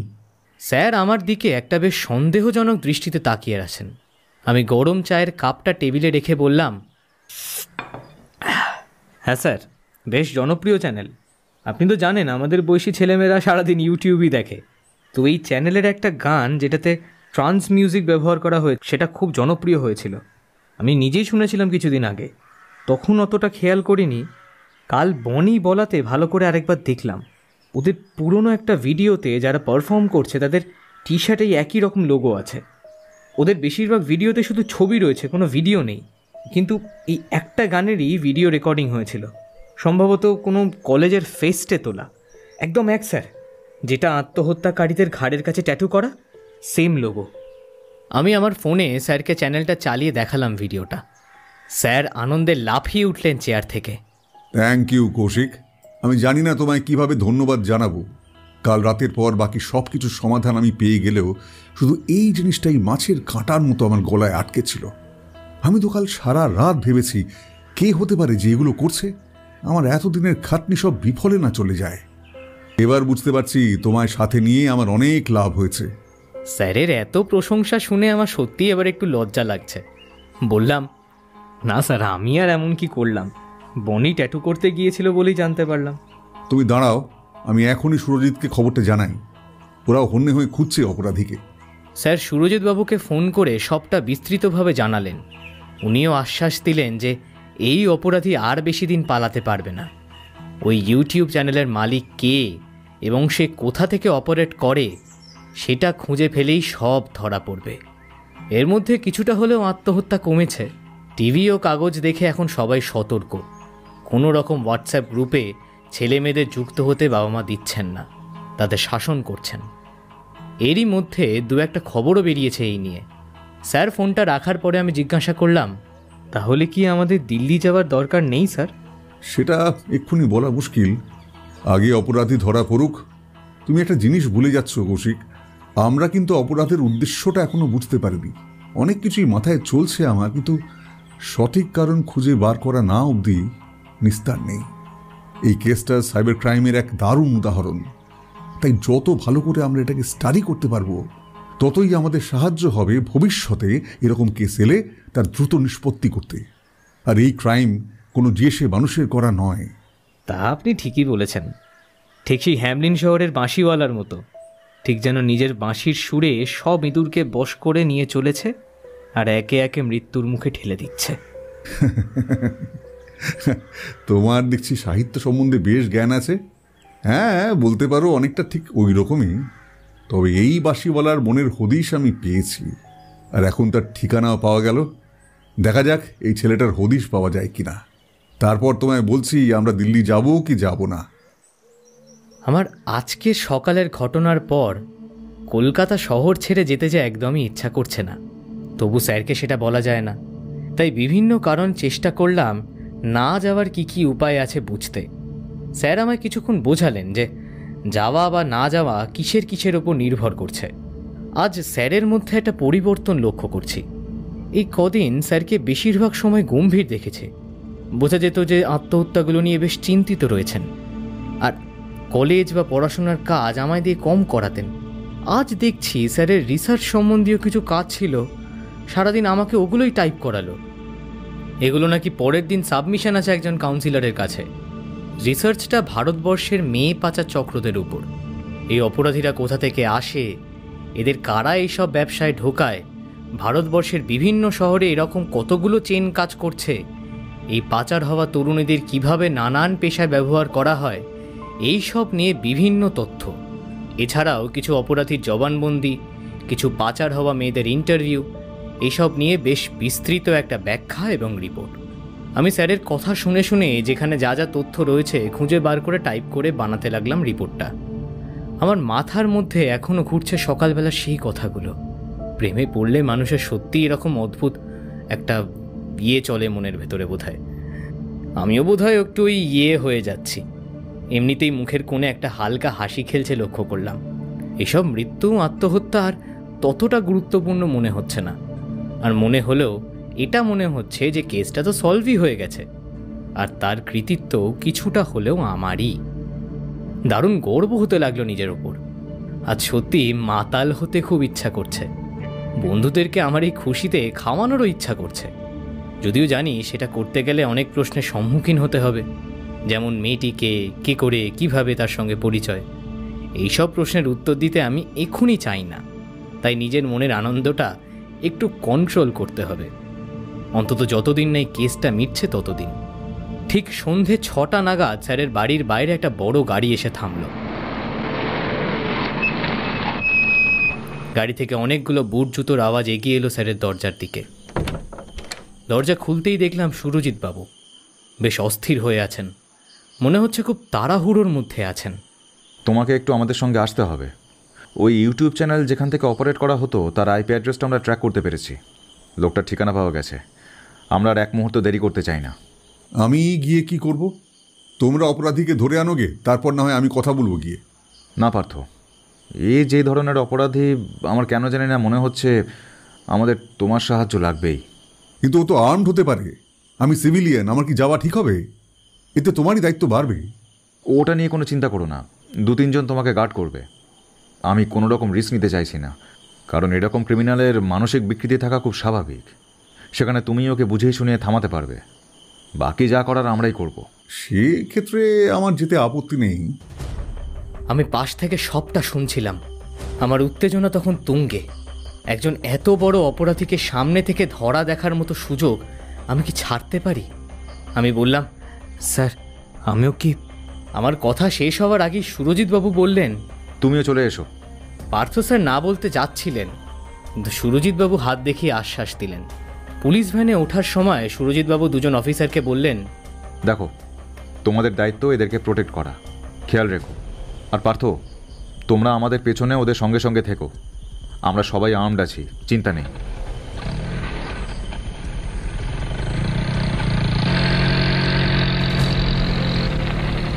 গাড়ি চলতে শুরু করলো। এখন মনে হচ্ছে যেন আমি সত্যিই চলেছি অপরাধীকে ধরতে। কেন জানি না প্রাণের মধ্যে ভয়টা সেরকম লাগছে না। হয়তো এতগুলো দক্ষ অফিসাররা আছে তাই। গাড়ি গিয়ে থামলো মেডিকেল কলেজ থেকে কিছুটা এগিয়ে একটা গলির ভেতরে। বেশ একটা পুরনো দিনের বাড়ির সামনে। বাড়িটা বেশ ঘুটঘুটে অন্ধকার। দূরে কোথাও একটা মন্দিরে শঙ্খধ্বনি শোনা যাচ্ছে। গাড়ি থেকে নেমেই সুরজিৎবাবু সবাইকে বলে দিলেন বাড়িটা ঘিরে ফেলতে, যেন কোনোভাবে কেউ পালাতে না পারে। আমায় আর স্যারকে বলা হলো সবসময় ওই দুজন পুলিশ অফিসারের সাথে সাথে থাকতে। বড় একটা টর্চ জ্বালিয়ে সুরজিৎবাবু সামনের দিকে এগিয়ে চললেন। একতলায় ঢুকে সবকটা ঘর খোঁজা হলো, সবকটাই ফাঁকা। আমরা আস্তে আস্তে এগিয়ে গেলাম সিঁড়ি বেয়ে উপরের দিকে। উঠেই দুদিকে সারি দিয়ে কটা ঘর। একটা বেড়াল বসেছিল অন্ধকারের মধ্যে। আলো পড়তেই সে ম্যাও বলে আওয়াজ করল। তারপরেই সবটা নিস্তব্ধ, কোথাও কোনো আওয়াজ নেই। প্রত্যেকটা ঘরের সামনে গিয়ে সুরজিৎবাবু কান দিয়ে শুনলেন ভেতরে কিছু শোনা যায় কিনা। হঠাৎ বারান্দায় একটা ভারী কিছু জিনিস পড়ার আওয়াজ হলো। সবাই এসে উঁকি ঝুঁকি দিয়ে জড়ো হলো সেখানে। টর্চের আলো পড়তেই দেখলাম একটা ছেলে পালানোর চেষ্টা করছে। সুরজিৎবাবু চিৎকার করে বললেন, গেটের বাইরে দুজন অফিসার অপেক্ষারত ছিল। ছেলেটি বেরিয়ে রাস্তায় নামতেই তারা ঝাঁপিয়ে পড়ল তার উপর। আমি ব্যালকনিতে দাঁড়িয়ে দেখলাম অফিসার দুজন ছেলেটার সঙ্গে ধস্তাধস্তি করছে। হঠাৎ পাশে একটা বন্ধ দরজার ভেতর থেকে কিছু একটা পড়ে যাওয়ার আওয়াজ শোনা গেল। সুরজিৎবাবু ফিরে তাকালেন, সবাইকে ইশারায় চুপ করতে বললেন। পা টিপে টিপে এগিয়ে গেলেন সঠিক দরজাটার দিকে। দরজাটার বাইরে থেকে তালা দেওয়া। পাশের অফিসারকে নির্দেশ দিলেন দরজাটা ভেঙে ফেলার। সেই অফিসারগুলো আরও দুজনের সঙ্গে জোরে আঘাত করতেই 3 বারের বার দরজাটা খুলে গেল। আর খোলার সঙ্গে সঙ্গেই সুরজিৎবাবু আর বেশ কিছু অফিসার বন্দুক তাক করে হুড়মুড়িয়ে ভেতরে ঢুকলো। আমরাও আমাদের দুজন অফিসারের সঙ্গে দরজার ঠিক সামনেটা এসে দাঁড়ালাম। ঘরটিতে একটি ছোট এলইডি বাল্ব জ্বলছে। ঘরটার মধ্যে 4টে টেবিল আর 2টো চেয়ার। সেই টেবিলের উপর ছড়ানো 4-5টা ল্যাপটপ আর তাদের চার্জার আর অন্য কিছু ইলেকট্রিক গ্যাজেট। অনেকটা অগোছালো অফিসের মতো দেখতে। দেওয়ালে অনেকগুলো পোস্টার, কিছু হিন্দু দেবদেবীর ছবি। সুরজিৎবাবু আর বাকি অফিসাররা বন্দুক তাক করে আছে একটা ছেলের দিকে। সেই ছেলেটির বয়স বোধহয় 30-এর মধ্যেই। মাথায় এক ঝাঁক কোকড়ানো চুল, থুতনির নিচে ছুঁচলো মতো দাড়ি, মানে যাকে আমরা গোটি বলি। গায়ের রং চাপা, মুখের আদল অনেকটা দক্ষিণ ভারতীয়দের মতো। ছেলেটির হাতে একটা ছোট ব্লেড, আর সেই ব্লেডটি তার বাম হাতের তর্জনীর ওপর সে ধরে আছে। সুরজিৎবাবু ইংরাজিতে বললেন, ব্লেডটা ফেলে দিয়ে 2 হাত মাথার পেছনে তোলো আর এক্ষুনি আমাদের কাছে ধরা দাও, না হলে আমরা গুলি চালাতে বাধ্য হব। ছেলেটার হাত থরথর করে কাঁপছে। সে ব্লেডটার হাতের আরও কাছে নিয়ে গিয়ে সম্ভবত দক্ষিণ ভারতীয় কোনো ভাষায় চেঁচিয়ে কিছু একটা বলে উঠল। সুরজিৎবাবু বললেন, তুমি কি বলছো আমরা কিছু বুঝতে পারছি না। তুমি আগে ব্লেডটা ফেলে হাত উপরে করো, তারপর আমরা সব শুনবো। উনি এক পা করে এগোচ্ছেন, আর তখনই সবাইকে চমকে দিয়ে ছেলেটি ব্লেডটা হাতের ওপর ধরে আলতো করে চাপ দিল, আর ব্লেডের কোনায় 1 ফোঁটা রক্তবিন্দু ফুটে উঠল। যে কোনো মুহূর্তে ধমনী চিরে ফেলবে সে। সুরজিৎবাবু থেমে গেলেন। ছেলেটি তখন পাগলের মতো অট্টহাসি হেসে আবার ওই একই ভাষায় কিছু একটা বলতে লাগলো। আমরা সবাই সবার মুখের দিকে তাকালাম। হঠাৎ সবাইকে চমকে দিয়ে পার্থ স্যার বললেন, এই মৃত্যু কেউ আটকাতে পারবে না। আমি যে হত্যালীলা শুরু করেছি আজ সারা ভারতবর্ষের আগুনের মতো ছড়িয়ে পড়েছে। আমি না থাকলেও এই মৃত্যু থামবে না। তোমরা কিছুই করতে পারবে না। সুরজিৎ, ছেলেটি তামিল ভাষায় কথা বলছে, ভাষাটা আমার জানা। সুরজিৎবাবু স্যারকে ইশারা করলেন সামনের দিকে এগিয়ে আসার জন্য। তারপর আমরা ওখানে যে কজন দাঁড়িয়েছিলাম অবাক হয়ে শুনলাম পার্থ স্যার ওই ছেলেটির সঙ্গে তামিল ভাষায় অনেক কিছু বললেন। ছেলেটি প্রথমে কোনো কথা শুনছিল না, তারপর আস্তে আস্তে দেখলাম সে স্যারের কথা শুনছে। 2-1 ক্রুব্ধ হয়ে ব্লেড চালিয়ে দেবার ভয়ও দেখালো, কিন্তু স্যার তার চোখের দিকে চোখ রেখে স্থির হয়ে দাঁড়িয়ে আছেন, যেন মনের ভেতরটা দেখতে পাচ্ছেন, তাকে বোঝানোর চেষ্টা করছেন। বাকিদের বন্দুক তাক করা ছেলেটার দিকেই। 1 চুল এদিক ওদিক হলেই চলবে গুলি। ঘরে শুধু স্যার আর ছেলেটির গলার আওয়াজ। আমি স্যারের কথার মধ্যে 1-2 ইংরেজি শব্দ থেকে বোঝার চেষ্টা করছিলাম উনি কি বলছেন। ততক্ষণে দেখলাম ছেলেটা এগিয়ে আসছে সামনের দিকে। এগোতে গিয়ে অন্যমনস্ক হয়ে হাতের ব্লেডটা একটু সরাতেই স্যার চেঁচিয়ে উঠলেন, সুরজিৎ, জলদি ওর ডান হাতটা চেপে ধরো। আর চোখের পলকে ব্লেড সমেত ডান হাতটা ছেলেটার পেছন থেকে চেপে ধরলেন সুরজিৎবাবু। বাকিরা এসে ছেলেটাকে চেপে ধরে মাটিতে বসিয়ে ফেলল। ছেলেটা তখনও বিস্ফারিত চোখে স্যারের দিকে তাকিয়ে, যেন অনেক কিছু বলতে চাইছে। সুরজিৎবাবুও দেখলাম ওর ঘাড় ধরে তুললেন, ধাক্কা মারতে মারতে ঘর থেকে বের করলেন। বাইরে এসে খবর পেলাম আরেকজন ছেলেও ধরা পড়েছে। সে বেশ কিছুক্ষণ ধস্তাধস্তি করে পালানোর চেষ্টা করে, কিন্তু দুজন অফিসারের সঙ্গে একা পেরে ওঠেনি।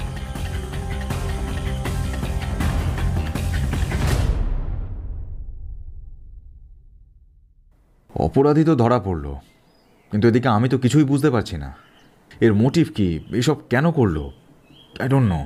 সুরজিৎবাবু জিজ্ঞাসা করলেন পার্থ স্যারকে। স্যার তার পড়ার টেবিলে বসে আছেন, আর সুরজিৎবাবু তার উল্টো দিকে। আমি ঘরে ঢুকতেই স্যার আমাকেও একটা চেয়ার টেনে বসতে বললেন। সামনে দেখলাম স্যারের ফোনটা স্পিকারে দেওয়া। ফোনের ওপারে দিল্লির অফিসার বিকাশ শর্মা। অপরাধী ধরার পরে 2 দিন কেটে গেছে। এর মধ্যে আমি স্যারের বাড়ি যতবার এসেছি স্যারকে ব্যস্ত পেয়েছি। আমায় কিছু একটা কাজ দিয়ে ভেতরের ঘরে চলে যেতেন, আমি নিজের কাজ করে বাড়ি ফিরে যেতাম। মাঝে সুকৃতিকে কয়েকবার ফোন করেও পাইনি। সেদিনের সকালের ওই ঘটনার পর ওর সাথে আরও বেশি করে কথা বলতে ইচ্ছা করছে, কিন্তু ও কি কোনো সমস্যায় পড়ল? ওর বাবা মোটেই সুবিধের লোক নন। উনি যদি জানতে পেরে কি থাকেন ব্যাপারটা, তাহলে খুবই খারাপ হবে। যাই হোক, স্যারের কথা মতো চেয়ারটা টেনে নিয়ে বসে পড়লাম। পার্থ স্যার যাতে সবাই বুঝতে পারে তাই এবার হিন্দিতেই বলতে শুরু করলেন। সবাই এসে গেছে যখন, তাহলে এবার তোমাদের পুরো ব্যাপারটা বলি। এই কেসটা খুবই অদ্ভুত, এরকম আমি খুব কমই দেখেছি। এই ধরনের ক্রাইম আমাদের আরও বেশি করে চ্যালেঞ্জ করে, আমাদের ফিল্ড অফ স্টাডিকে এগিয়ে নিয়ে যেতেও সাহায্য করে। একদম প্রথম থেকে শুরু করি। এই ঘটনাটা সম্বন্ধে প্রথম আমি জানতে পারি যখন কৌশিক রাস্তায় একটি আত্মহত্যা নিজের চোখে সামনে দেখে এবং আমার কাছে এসে জানায়। আমি সেই ব্যাপারে সুরজিতের কাছে খোঁজ খবর নিই, যদিও তখন শহরে এতগুলো আত্মহত্যা ঘটেনি যে তখন আমরা বুঝবো যে সেটা এই পর্যায়ে পৌঁছবে। ওকে জানানোর প্রায় 1 সপ্তাহ পরে আমি ওর কাছ থেকে ফোন পাই যে এর মধ্যে আরও 2-3টে এরকম আত্মহত্যার ঘটনা ঘটেছে। যারা আত্মহত্যা করেছে প্রত্যেকেই কোনো না কোনো বিশিষ্ট ব্যক্তির সন্তান, তাই বলা যেতে পারে এটা বেশ হাই প্রোফাইল কেস। সুরজিৎদের উপর চাপ এসে পড়ে যখন এমএলএ সুধীর বাবু রাজনৈতিক মহল থেকে চাপ সৃষ্টি করেন ও তার সাথে যোগ দেন বাকি আত্মহত্যাকারীদের বাবা মায়েরা। এই আত্মহত্যার তদন্ত করতে গিয়ে আমরা দেখতে পাই এই ছেলেমেয়েগুলোর প্রত্যেকেরই বয়স 15 কি 16। এদের প্রত্যেকেরই মৃত্যুর সময় কোনো না কোনো অঙ্গে ব্যান্ডেজ বাঁধা ছিল, আর এদের ঘাড়ের পেছনে একটা করে ট্যাটু দেখতে পাই। এদের প্রত্যেকেরই আত্মহত্যার পদ্ধতি ভিন্ন ভিন্ন।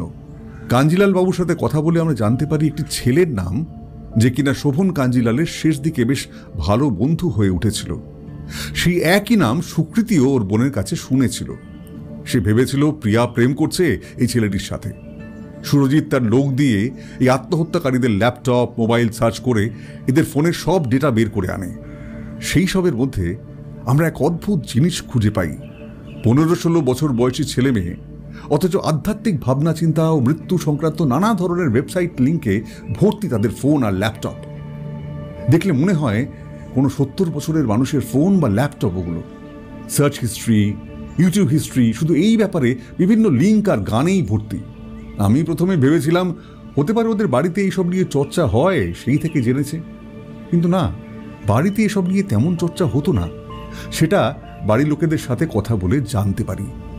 এর মধ্যেই আত্মহত্যা আস্তে আস্তে বাড়তে থাকে, আর শঙ্কর শর্মার ছেলে নিখিল শর্মাও আত্মহত্যা করে। এরই মধ্যে মৃত্যুঞ্জয়ের খোঁজ করতে গিয়ে আমরা জানতে পারি ওই নম্বরটি মিহির সেনের ছেলে সন্দীপ সেনের। তাকে অনেক ফাঁদ পেতে আমরা ধরে আনি। পুলিশের জেরার মুখে সে স্বীকার করে যে সে কলকাতার অনেক ছেলে মেয়েকেই একটা হোয়াটসঅ্যাপ গ্রুপে ঢুকিয়েছিল। বিকাশবাবু বললেন, তো তাহলে সন্দীপকে আমরা ছেড়ে দিচ্ছি কেন? সেও তো সমানভাবে দোষী। সুরজিৎবাবু বললেন, ওকে ছাড়া হয়নি, ওকে আমরা চোখে চোখে রাখছি। তুমি বলো পার্থ। পার্থ স্যার আবার শুরু করলেন, হ্যাঁ, সেই সন্দীপের থেকে আমরা এক অদ্ভুত খেলার কথা জানতে পারি যা আমাদের সাধারণ চিন্তার বাইরে। সে বলছে এই মৃত্যুগুলো ঘটেছে একটা অনলাইন খেলার জন্য। একটা খেলা? কিন্তু তার জন্য লোকে আত্মহত্যা করবে কেন? এই খেলাটা অন্য খেলার চেয়ে আলাদা। এই খেলাটা বুঝতে গেলে বুঝতে হবে কারা এই খেলার খেলোয়াড়। যেমন ধরো প্রিয়া দত্ত, এমএলএ সাহেবের মেয়ে, পড়াশোনায় ভালো, স্বভাবে নম্র শান্ত প্রকৃতির, কিন্তু তার বাড়ির হাজার রকমের বাধা বিপত্তি। প্রাণ খুলে যে জীবনযাপন করবে তার অবকাশ নেই। সব সময় বাবার কথা শুনে চলা, বেশি বন্ধুদের সাথে না মেলামেশা। এমনকি আমি সুরজিৎকে দিয়ে খবর লাগিয়ে জানতে পারি ওর স্কুলের বাইরেও ওর বাবার লোকেরা দাঁড়িয়ে থাকতো যাতে ও বেশি কারোর সাথে না মেশে এবং ছুটির পর সোজা বাড়ি আসে। সুধীরবাবুর ভয় বিপরীত দলের লোক কোনো ক্ষতি করে দেবে তার মেয়ের, যার জন্য তার মেয়ে এই বাঁধন থেকে বেরোতে চাইছিল। এরপর ধরো শোভন কাঞ্জিলাল, বাবা মায়ের খুব বাধ্য ছেলে, এতটাই বাধ্য যে তার মা তাকে একদম চোখের আড়াল করেন না। বাবার মতো ভালো পড়াশুনো করে ভালো জায়গায় যাতে সে পড়তে পারে তার জন্য তার মা দিন রাত তার পেছনে পড়ে থাকত। তারপর ধরো নিখিল শর্মা, বাবা বড় ক্রিকেটার, তাই ছোট থেকেই তার উপর এক অকারণ চাপ সৃষ্টি করে বসে আছে মিডিয়া ও বাইরের জগৎ। কেউ একবার ভেবেও দেখেনি সে হয়তো ক্রিকেটার হতেই চায় না, বা হয়তো সে তার বাবারই সেলিব্রিটি হওয়া পছন্দ করে না। সে চায় তার বাকি বন্ধুদের মতো স্বাভাবিক জীবন। হ্যাঁ, আমাদের মাথাতেও যে এটা আসেনি তা নয়। এই যে সব বিশিষ্ট ব্যক্তি, তাদের ছেলে মেয়েদের উপর কতটা চাপ সেটা বুঝতে পারছো? ছোট থেকেই ক্যামেরা ঘুরছে পেছন পেছন, চাইলেও নিস্তার নেই। আর তার সাথে রয়েছে বন্ধু বান্ধবদের থেকে ঈর্ষা। কেউ এদের বন্ধু হিসেবে মেনে নিতে চায় না, হয় ওদেরকে ব্যবহার করে, না হলে ঈর্ষা করে, আর পেছনে গালি দেয়। যাই হোক, খেলায় ফিরে আসি। খুব সুকৌশলে এই ছেলে মেয়েগুলোকে টার্গেট করা হলো। এদেরকে হোয়াটসঅ্যাপ গ্রুপে যোগ করিয়ে শুরু হলো এক মরণ খেলা। এরাও যা বাইরে জগৎ থেকে পাচ্ছিল না তা পেল এই ভার্চুয়াল দুনিয়ায়। বন্ধু পেল, তাদের থেকে উৎসাহ পেল, নিজেদের ভয়ভীতিগুলোর সাথে মুখোমুখি হবার সুযোগ পেল। তারা পরম আনন্দে এই গ্রুপের সব কিছুকে আপন করে নিল। সেই সূত্রেই এদের মাথায় মৃত্যু, ইহলোক, পরলোক, প্রকৃতি এইসব সম্বন্ধে বিভিন্ন ঘটনা ও নিয়মকানুনকে ভুলভাবে ব্যাখ্যা দিয়ে ঢোকানো হলো নানান কুসংস্কার। সেই সব নিয়ে এদের আগ্রহ দিন দিন বাড়তে লাগলো। খেলার ছলে এরকম নানান রকমের জিনিস এদের দিয়ে করানো হলো। নিজের শরীরকে আঘাত দেওয়ার কারণও বুঝিয়ে দেওয়া হলো, যার জন্য প্রত্যেকে নিজের শরীরে কোনো না কোনো অংশে নির্মমভাবে আঘাত করল। কেউ হাতে, কেউ কবজিতে, কেউ পায়ের আঙুলে। আস্তে আস্তে এদের বোঝানো হলো যে মানুষের একমাত্র ভয় হলো মৃত্যু ভয়। মৃত্যুকে জয় করতে পারলে তাদের কাছে সবাই বশ মানবে, কেউ অবজ্ঞা করতে পারবে না। একটা সময় তাদের বলা হলো মৃত্যুর সম্মুখীন হতে, এবং তারা বেঁচে গেলে তাদের জীবন অন্যরকম হবে সেই আশ্বাসও দেওয়া হলো। যার থেকেই এই মৃত্যু খেলা। সন্দীপের সেদিনের খেলা শুরুর কথা থেকে আমি বুঝতে পারি এসব। তারপর আমার পুরনো রিসার্চ পেপার ঘাঁটতে ঘাঁটতে এরকম একটি কেস খুঁজে পাই, যেখানে ঠিক এইভাবেই আত্মহত্যার দিকে ঠেলে দিত একজন সাধু বাবা। পার্থক্য শুধু এই যে এখানে মারা গেছে বহু মানুষ, আর যারা মারা গেছে তারা নাবালক। প্রত্যেকেরই বয়স 15 থেকে 16-র মধ্যে। আমি পুরো ব্যাপারটা স্যারের থেকে এতক্ষণ শুনছিলাম। মনের ভেতরে অনেক প্রশ্ন কিলবিল করছে। শেষ পর্যন্ত থাকতে না পেরে জিজ্ঞাসা করলাম, কিন্তু 15 থেকে 16 বছরই বা কেন? আর এই বিশিষ্ট মানুষদেরই ছেলে মেয়ে কেন? বাহ, আমি এই প্রশ্নটারই অপেক্ষা করছিলাম। আমি জানি তোমাদের সবার মনেই এই প্রশ্নটা এসেছে, আমারও এসেছিল। কেসটার কিছু কিছু জিনিস বুঝতে পারলেও এই জিনিসটা আমি সত্যি মেলাতে পারছিলাম না। তার একটা কারণ রয়েছে, যদিও সেটা পরে বলছি। সন্দীপকে তোমরা যখন জেরা করছিলে সুরজিৎ, তখন হঠাৎ একদিন আমার এক বন্ধু ফোন করে, আমার কলেজ সময়ের বন্ধু। ও এখন নামকরা ইতিহাসবিদ এবং পৌরাণিক বিশেষজ্ঞ, নাম অরিন্দম চ্যাটার্জি। ওর বেশ কিছু জনপ্রিয় বইও আছে। কথায় কথায় ওকে আমার এই কেসটা সম্বন্ধে বলি। আমার মুখে মৃত্যুঞ্জয় নামটা শুনে ও আমায় একটা পৌরাণিক গল্প বলে। সুরজিৎবাবু একটু সামনের দিকে এগিয়ে বললেন, পৌরাণিক গল্প? কিন্তু তার সাথে এই কেসের কি সম্পর্ক? আগে শুনেই দেখো না, তারপর বলছি সব। সুরজিৎবাবু মাথা নেড়ে সম্মতি জানালেন। গল্পটা আবার শুরু করলেন পার্থ স্যার। পুরাণকালে মৃকণ্ড নামে এক মহান ঋষি ছিলেন। তিনি শিবের খুব ভক্ত ছিলেন ও সবসময় শিবের তপস্যায় মগ্ন থাকতেন। তার স্ত্রী ছিলেন মরুদ্যটি। অনেকদিন ধরে চেষ্টা করেও ঋষি ও তার পত্নীর কোনো সন্তান হচ্ছিল না। ঋষি শিবের কাছে দিনরাত তার প্রার্থনা করতে লাগলেন। একদিন ভগবান শিব ওনার প্রার্থনায় তুষ্ট হয়ে ওনার সামনে এলেন এবং বললেন, তুমি কি বর চাও? ঋষি মৃকণ্ড নিজের মনের কথা জানালেন ভগবানকে। শিব ঋষিকে জিজ্ঞেস করলেন তিনি কিরকম সন্তান চান। একজন যে অত্যন্ত বুদ্ধিমান, ধর্মনিষ্ঠ হবে, কিন্তু সে মাত্র 16 বছর বাঁচবে, নাকি এমন একজন যে বহু বছর বেঁচে থাকবে কিন্তু তার বুদ্ধিবিদ্যা কিছুই হবে না? অনেক ভাবনা চিন্তার পর ঋষি প্রথমজনকেই বেছে নিলেন। শিবের বরে জন্ম হলো এক অতি বুদ্ধিমান শিশুর, যার নাম হলো মার্কণ্ডেয়। ফোনের মধ্যে থেকে বিকাশ শর্মা বললেন, আরে মার্কণ্ডেয় মুনি তো মহাভারতও রয়েছেন, আমি পড়েছি ওনার ব্যাপারে, কিন্তু এই গল্পটা তো জানা ছিল না। শোনোই না পুরো গল্পটা আগে। মার্কণ্ডেয় আস্তে আস্তে বড় হতে লাগলো। তার বাবা তাকে সব রকম শাস্ত্র জ্ঞান শেখালেন এবং সে অল্পতেই সব কিছু শিখে নিতে লাগলো। এই বয়সে সে এমন মেধা আর বুদ্ধির পরিচয় দিল যে চারিদিকে তার নাম ছড়িয়ে পড়ল। কিন্তু তার বয়স যত 16 বছরের কাছাকাছি আসতে থাকলো, নৃকণ্ড মুনি বড় দুশ্চিন্তায় পড়লেন। এটা জানা সত্ত্বেও যে 16 বছর বয়সে তার সন্তানের মৃত্যু অবধারিত, তিনি তার সন্তানকে ভালোবেসে ফেলেছিলেন। বাবাকে এই অবস্থায় দেখে মার্কণ্ডেয় তার কাছে সব জানতে চাইল। সব কিছু শুনে মার্কণ্ডেয় প্রতিজ্ঞা করল যে সে শিবের সাধনায় বসবে।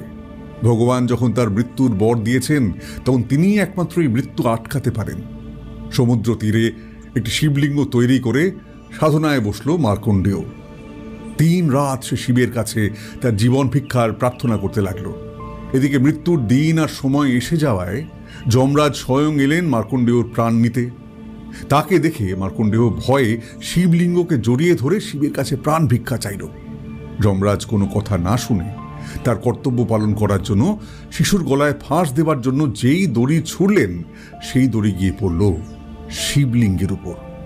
তার ভক্তের প্রার্থনায় তুষ্ট হয়ে শিবলিঙ্গ থেকে বেরিয়ে এলেন ভগবান শিব।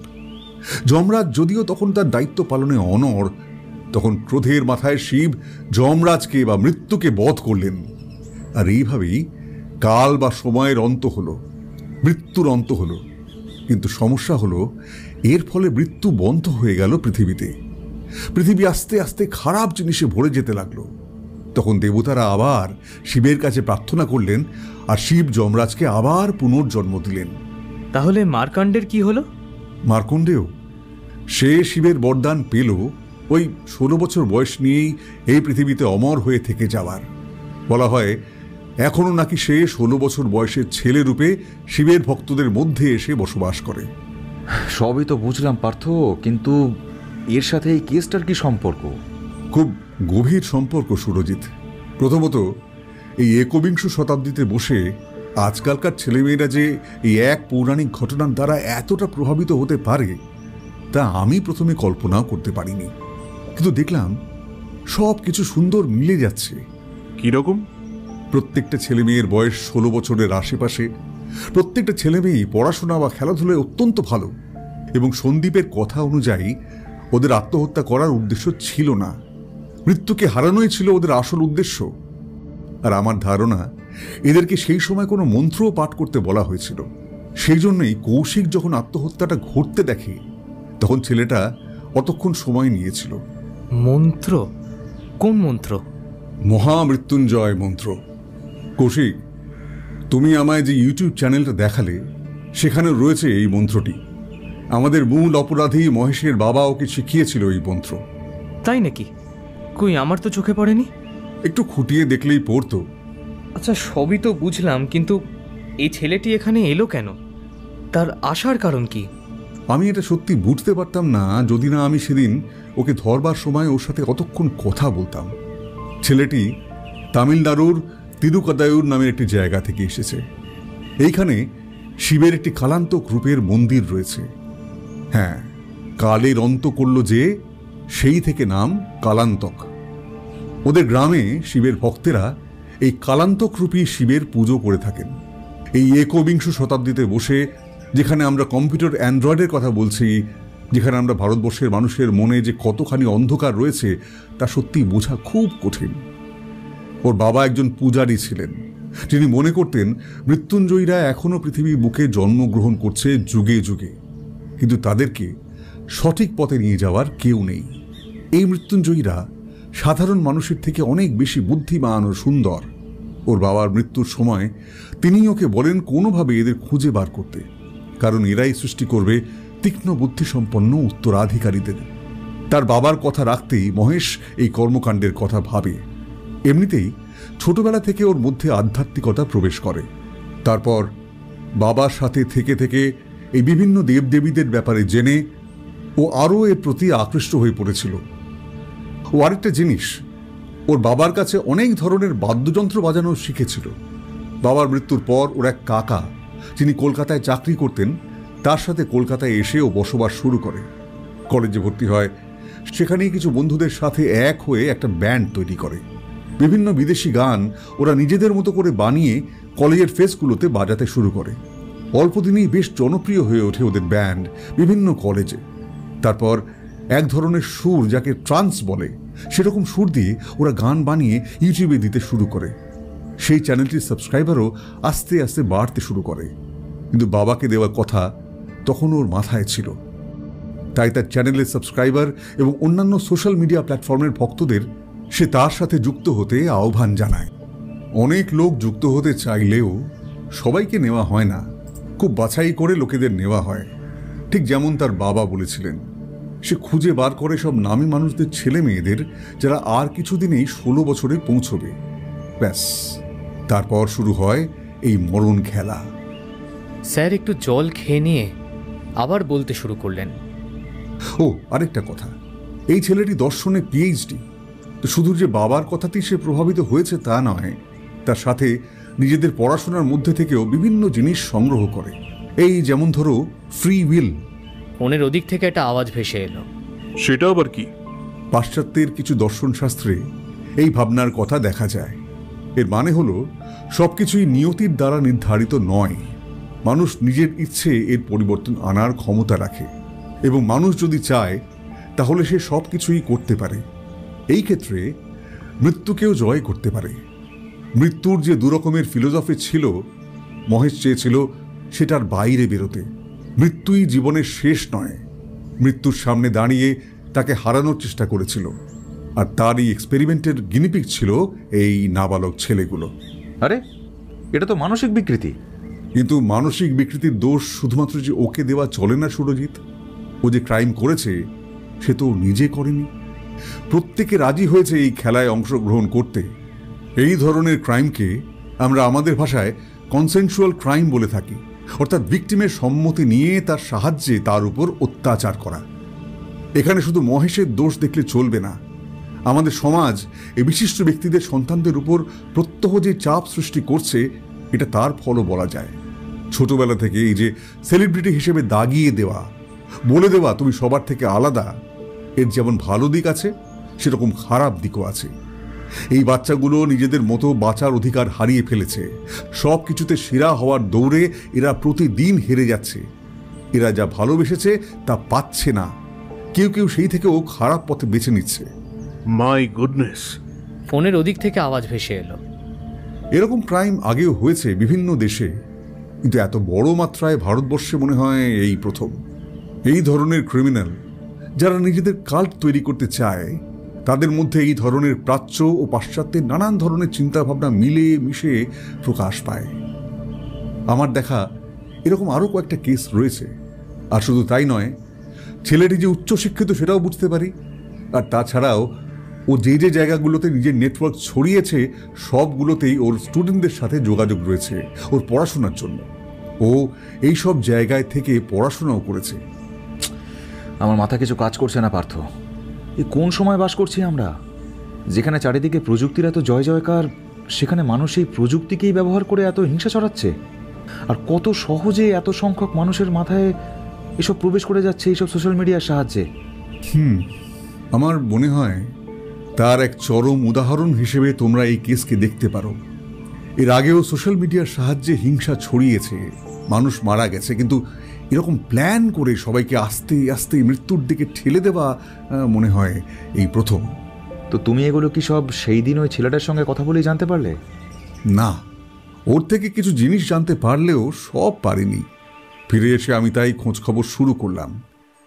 ইউটিউব চ্যানেলটার ব্যাপারে আমি অনলাইনে খোঁজ নিতে শুরু করলাম। এখানকার বা জাতীয় স্তরে কোনো পত্রিকা বা অনলাইন নিউজ পোর্টালে এদের সম্বন্ধে সেরকম কিছুই পেলাম না। ভিডিওগুলোর ডেসক্রিপশনগুলো খুঁটিয়ে দেখতে গিয়ে চোখে পড়ল যে এগুলোর প্রত্যেকটি আগে তামিল ভাষায় করা হয়েছিল তারপর হিন্দিতে করা হয়। তখন আমার সন্দেহ হলো যে এই চ্যানেলের মালিকও তামিলনাড়ুর লোক হতে পারে। তখন খুঁজতে শুরু করলাম তামিল ভাষার পত্রপত্রিকা। এ ব্যাপারে আমার অল্প বয়সের চাকরি সূত্রে 4 বছর চেন্নাইতে থাকার সময়টা খুব কাজে আসে। কাজ চালানোর জন্য তখন আমায় তামিল শিখতে হয়েছিল। হ্যাঁ, তাই তো। তুমি যখন স্বচ্ছন্দে ছেলেটার সঙ্গে তামিলে কথা বলতে শুরু করলে আমিও তো বেশ অবাক হয়ে গিয়েছিলাম। হ্যাঁ, তারপর পত্রিকাগুলো পড়ে পড়ে দেখতে লাগলাম এই চ্যানেলের শিল্পীদের ব্যাপারে কোনো তথ্য পাওয়া যায় কিনা। অনেক খোঁজার পর 2টো লেখা চোখে পড়ল। ওখান থেকেই জানতে পারলাম ও কোথাকার বাসিন্দা ও কলকাতার কোন কলেজে পড়েছে। আমার চেন্নাইয়ের এক সাংবাদিক বন্ধুকে ফোন করে তার থেকে ওর গ্রামের ব্যাপারে আর ওই মন্দিরের ব্যাপারে আরও বিস্তারিতভাবে জানলাম। ওর কলেজেও ফোন করে খোঁজ করলাম। তারপর আর 2 4 করতে বেশি সময় লাগেনি। যদিও কলকাতায় বসে কাজ, কিন্তু ওদের দলের সবাই দক্ষিণ ভারতীয় হওয়ায় ওরা ওখানকার ভাষাতেই প্রথমে গান রিলিজ করতে শুরু করে ও ওখানকার মানুষের কাছেই জনপ্রিয় হয়ে ওঠে। আর ওর বাবার এইসব কথাগুলো? ওটা তো আমি সেদিন কথা বলার সময় ইচ্ছে করেই বলি যে তোমায় যে এইসব কাজ করতে বলেছে সে ভুল বুঝিয়েছে, আর তুমি সেটা নিজেও বুঝতে পারছো। কারণ সন্দীপ মৃত্যুঞ্জয় হওয়ার পর থেকেই পরীক্ষা বা বাকি সব কিছুতে খুব খারাপ ফল করতে থাকে। 1 মিনিট, মৃত্যুঞ্জয় হওয়ার পর মানে ও নিজেই আত্মহত্যার চেষ্টা করে এবং বেঁচে যায়। ফোনের ওপার থেকে বিকাশবাবু বললেন, সবই বুঝলাম, কিন্তু একজন তামিল ছেলে কলকাতার বুকে দাঁড়িয়ে এরকম কর্মকাণ্ড করে গেল। তা কেন? সন্দীপ তো বাঙালি, ও সাহায্য করেছে। তাছাড়া স্যার কথাটা শেষ করতেই যাচ্ছিলেন, ঠিক তখনই সুরজিৎবাবুর ফোনটা বেজে উঠল। সুরজিৎবাবুর ফোনের ওপার থেকে ফোনের স্ক্রিনে লেখা দেখলাম স্যার। হ্যালো। হ্যাঁ স্যার, বলুন। যদিও আমি পাশের চেয়ারে বসেছিলাম, তবু ফোনের ওপার থেকে কথাগুলো এত জোরে ভেসে আসছিল যে আমি সবই শুনতে পেলাম। লোকটি বেশ রাগের গলায় বলছে, হ্যালো সুরজিৎ, তুমি বললে তোমরা নাকি আত্মহত্যার কেসটা সলভ করে ফেলেছো, কাকে নাকি ধরেছো। এখন আমি ফোন পাচ্ছি আরেকজন আবার সুইসাইড করেছে। কি হচ্ছে কি এইসব? হ্যাঁ স্যার, আমরা তো সেটা নিয়ে কথা বলছিলাম, কিন্তু আবার কি আত্মহত্যা করলো? আমি কিছু জানি না। আমি তোমার লোকেশনটা পাঠাচ্ছি, এক্ষুনি গিয়ে খোঁজ নাও। আচ্ছা স্যার, আচ্ছা আচ্ছা, আমি এক্ষুনি দেখছি। সুরজিৎবাবু ফোনটা রেখে বললেন, পার্থ, তুমি যা বলেছিলে এখন তো দেখছি সবই ঘেঁটে গেল। তুমি চলো আমার সঙ্গে, আমি কিছুই বুঝতে পারছি না। হ্যাঁ চলো, এইটার অপেক্ষাতেই ছিলাম আমি। তার মানে? চলো, গেলেই বুঝতে পারবে, তারপর বলছি। আমিও বুঝতে পারছিলাম না স্যার কেন এমন বলছেন। অপরাধী যদি ধরা পড়েই গেছে, তবে আবার কেন আত্মহত্যা? বিকাশ, তাহলে রাখি, তোমার সাথে পরে কথা বলছি। বলে ফোনটা কেটে স্যার উঠে পড়লেন। আমিও উঠে পড়লাম। কিছুই বুঝতে পারছি না কি ঘটছে। সব কিছুর সমাধান হয়ে যাবার পরেও আবার একটা আত্মহত্যা। আর কিছু না ভেবে স্যারদের অনুসরণ করলাম। গাড়িটা যখন আধ ঘন্টা পরে গন্তব্যে পৌঁছালো, তখন সত্যিই আমার গলার ভেতরটা শুকিয়ে এলো। বাড়িটা চেনা, সুধীর দত্তের অ্যাপার্টমেন্ট। সুরজিৎবাবু তাড়াতাড়ি লিফটে উঠে 10 তলার বোতাম টিপলেন। লিফট উঠে চলল। লিফট থেকে বেরিয়ে সুধীরবাবুর ঘর। বেল বাজালেন সুরজিৎবাবু। বাইরে থেকে ঘরের ভেতরে বেশ চেঁচামেচি শোনা যাচ্ছে। আমি আর ভাবতে চাইছিলাম না। যা হবে চোখের সামনে দেখবার জন্য মনকে প্রস্তুত করছি। একজন লোক এসে দরজাটা খুলে দিল। দেখে মনে হবে ওনার পার্টিরই কেউ। সামনের বসার ঘরটায় অনেক লোক ভর্তি, আর এক কোনায় হাতে মাথা গুঁজে বসে আছেন সুধীরবাবু। তার পাশে সান্ত্বনা দিচ্ছে আর একজন বয়স্ক ভদ্রলোক। ভেতরের কোনো একটা ঘরে কোনো এক মহিলার কান্নার আওয়াজ পাওয়া যাচ্ছে। ঠিক কান্না নয়, আর তো চিৎকার। সুরজিৎবাবু সুধীরবাবুর সামনে গিয়ে দাঁড়ালেন। সুধীরবাবু আস্তে আস্তে মাথা তুললেন। সেদিনের সেই তেজ আর চোখে মুখে নেই। দেখে মনে হচ্ছে এরই মধ্যে ওনার বয়স যেন প্রায় 10 বছর বেড়ে গেছে। কি হয়েছে সুধীরবাবু? আমি সারা জীবন যা অন্যায় করেছি তার শাস্তি আমায় ভগবান দিচ্ছেন সুরজিৎবাবু। শাস্তি মানে? সুধীরবাবু হাত দিয়ে সামনের দিকে সুকৃতির ঘরের দিকে দেখালেন। পার্থ স্যার সুরজিৎবাবুকে ডেকে নিয়ে গিয়ে ওই ঘরের মধ্যে এগিয়ে গেলেন। ঘরের দরজা ভাঙা, ভাঙা পাল্লাটি একটা দেওয়ালে দাঁড় করানো। ঘরের ভেতর প্রায় 10-12 জন লোক, আর ঘরে খাটের পাশে একটা চেয়ারে বসে ডাক্তার, আর বিছানায় চোখ বুঝে শুয়ে আছে সুকৃতি। সুরজিৎবাবুকে দেখে ডাক্তার উঠে দাঁড়ালেন। বললেন, ও, আপনারা এসে গেছেন? আমি সুধীরবাবুকে বললাম যে পুলিশে একবার খবর দিতে। আত্মহত্যার চেষ্টা করেছে মেয়েটি। ভাগ্য ভালো যে প্রাণে বেঁচে গেছে। এখন সেন্সলেস। 5-7 মিনিট দেরি হলে আর বাঁচানো যেত না ওকে। আমার হাত পা ঠান্ডা হয়ে এলো, আর মনের ভেতরে প্রচণ্ড রাগ বাসা বাঁধল সুধীরবাবুর ওপরে। সুকৃতি আমাকে বরাবর বলেছিল ওর কোনো স্বাধীনতা নেই। এইভাবে কি একটা মানুষ বেঁচে থাকতে পারে? সুধীরবাবু নিজের ঘরেরই খেয়াল রাখতে পারেন না, আবার জনকল্যাণ করছেন। মনে হচ্ছিল দৌড়ে গিয়ে ওনার সামনে দাঁড়াই আর বলি, আপনার এই ন্যাকা কান্না বন্ধ করুন। আপনার জন্যই তো আজকে আপনার মেয়ে মরতে বসেছিল। সুরজিৎবাবু বললেন, ডাক্তারবাবু, আমি কি একবার ওকে দেখতে পারি? একটা জিনিস চেক করার আছে। হ্যাঁ হ্যাঁ, আসুন। বলে ডাক্তার সরে গেলেন। সুরজিৎবাবু মেয়েটির মাথা হালকা করে একদিকে সরিয়ে ঘাড়ের কাছটা লক্ষ্য করলেন। তারপর পিছিয়ে এসে পার্থ স্যারকে বললেন, পার্থর ঘাড়ের কাছেও তো এরকম একটা ট্যাটু রয়েছে। কি হলো বলো তো ব্যাপারটা? আর বাকি জিনিসগুলো? আমি দাঁড়িয়ে সব শুনছি, আমার মাথা কাজ করছে না। যাকে ভালোবেসেছি সে আমার সামনে এখন অর্ধমৃত অবস্থায় শুয়ে। সেও নাকি আত্মহত্যার চেষ্টা করেছে। তার ঘাড়ের কাছেও নাকি একই রকম ট্যাটু। সেও একইভাবে নাকি তার বোনের মতো আত্মঘাতী হওয়ার পথ বেছে নিয়েছে। আমার সঙ্গ তাকে একটুও পরিবর্তন করতে পারেনি। না, ব্যান্ডেজ তো কোথাও নেই। আর বয়স? এর তো বয়স অনেকটাই বেশি। তাহলে তো তোমার যুক্তি ফেল হয়ে গেল পার্থ। কিছুই তো মিলল না। আমার যুক্তি অত সহজে ফেল হয় না সুরজিৎ। এই ঘটনা আমার যুক্তিকে আরো শক্ত করলো। আর কোনো লুজ এন্ডস থাকলো না পুরো জিনিসটায়। তার মানে বলছি, তার আগে কৌশিক একটা জিনিস বলো তো, আমাদের বাড়িতে যখন ইট দিয়ে কাঁচ ভাঙা হয় তখন তার সাথে একটা কাগজও ছিল, মনে আছে? আমি প্রথমবার বুঝতে পারিনি। স্যার বললেন, কৌশিক তুমি ঠিক আছো তো? আমি স্যারের দিকে তাকিয়ে কোনো রকমে নিজের মনের ভাবনাকে লুকিয়ে বললাম, হ্যাঁ হ্যাঁ হ্যাঁ স্যার, মনে আছে। এই কাগজটায় একটা সতর্ক বাণী ছিল। সেটা কি লেখা ছিল? আমার সঠিক কথাগুলো মনে ছিল না, তবু যেটুকু মনে পড়ল স্যারকে বললাম। এই লেখাটা পুরোটাই বাংলা ভাষায়। আর একদল তামিল ছেলের পক্ষে পরিষ্কার বাংলা ভাষায় লেখা খুব কঠিন। তাই আমার মনে হয় কোনো বাঙালি ওদের সাথে সাহায্য করেছে। আর শুধু তাই নয়, আমরা যখন ছেলেগুলোকে অ্যারেস্ট করতে পৌঁছই তখন ওরা পালানোর জন্য সম্পূর্ণ তৈরি ছিল। তাই ওদের ঘরে 2-3টে বড় বড় ব্যাগও লক্ষ্য করি। আমরা আরেকটু দেরি করলে হয়তো ওরা পালিয়ে যেতে সফল হতো। কিন্তু ওরা খবর পেল কি করে? এই খবর তো পুলিশ, তুমি আর কৌশিক ছাড়া অন্য কারোর জানার কথা নয়। যদি না কৌশিক উত্তেজনার বশে কাউকে বলে দিয়ে থাকে। আমার মাথার ভেতরটা নড়ে উঠল। চোখের সামনে ভেসে উঠল পার্ক স্ট্রিটের সেই পার্কিং লট, সুকৃতি আর আমি। আমার ধারণা সুকৃতি ওদের সাহায্য করেছিল। আমার মনে হয় এই ছেলেগুলোর ব্যান্ড যখন ওদের কলেজের কোনো ফেস্টে পারফর্ম করতে আসে তখন ওদের পরিচয় হয়। সেই থেকেই ওদের একে অপরের প্রতি ভালোবাসা জন্মায়। আর সুকৃতি কৌশিকের থেকে সব খবর পেয়ে ওদের দিচ্ছিল। তাই সে তার বাবার সামনে সব কথা না বলে কৌশিকের সাথে আলাদা যোগাযোগ করে এবং এই কেস সম্বন্ধে সব খবর ওর থেকে নেয়।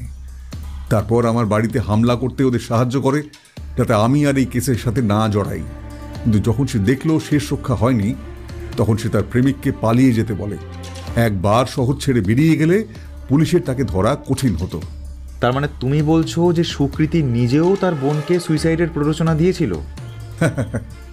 আমি বলছি না, পারিপার্শ্বিক তথ্য প্রমাণ বলছে। মানুষের মনের হিংসার থেকেও শক্তিশালী আরেকটি শক্তি হলো ভালোবাসা। তাই সুকৃতি যখন মহেশকে ভালোবাসে তখন সে তার কথায় বিশ্বাস করে ফেলে। মহেশ নিশ্চয়ই ওকে বুঝিয়েছিল প্রিয়া আত্মহত্যার চেষ্টা করলেও মরবে না, এবং প্রিয়া বেঁচে গেলে তারা তাদের খেলাটা প্রিয়ার বন্ধুদের মধ্যেও ছড়িয়ে দিতে পারবে। প্রিয়া হবে দ্বিতীয় মৃত্যুঞ্জয়ী। কিন্তু প্রিয়ার মৃত্যু সুকৃতি মেনে নিতে পারেনি। সে খুব মিস করতে থাকে প্রিয়াকে, এবং হয়তো ওর আর মহেশের মধ্যে ঝগড়াও হয় সে নিয়ে। তখন মহেশ ওকে ব্ল্যাকমেল করে প্রিয়ার নাম নিয়ে নিখিল শর্মাকে ফোন করতে, না হলে সে ওর বাবাকে সব জানিয়ে দেবে। নিখিল আগেই প্রিয়ার নাম ওই হোয়াটসঅ্যাপ গ্রুপে দেখেছিল। সে বিশ্বাস করে নেয় সুকৃতিই প্রিয়া, এবং সুকৃতির কথা শুনে মৃত্যুর মুখে এগিয়ে যায় নিখিল। তবে এটা সম্পূর্ণই আমার অনুমান। তোমরা মহেশকে জেরা করলে আরো বিশদে জানতে পারবে। ভেবে দেখো পার্থ, একটা ছোট্ট জিনিস কত মানুষের জীবন নষ্ট করে দিল।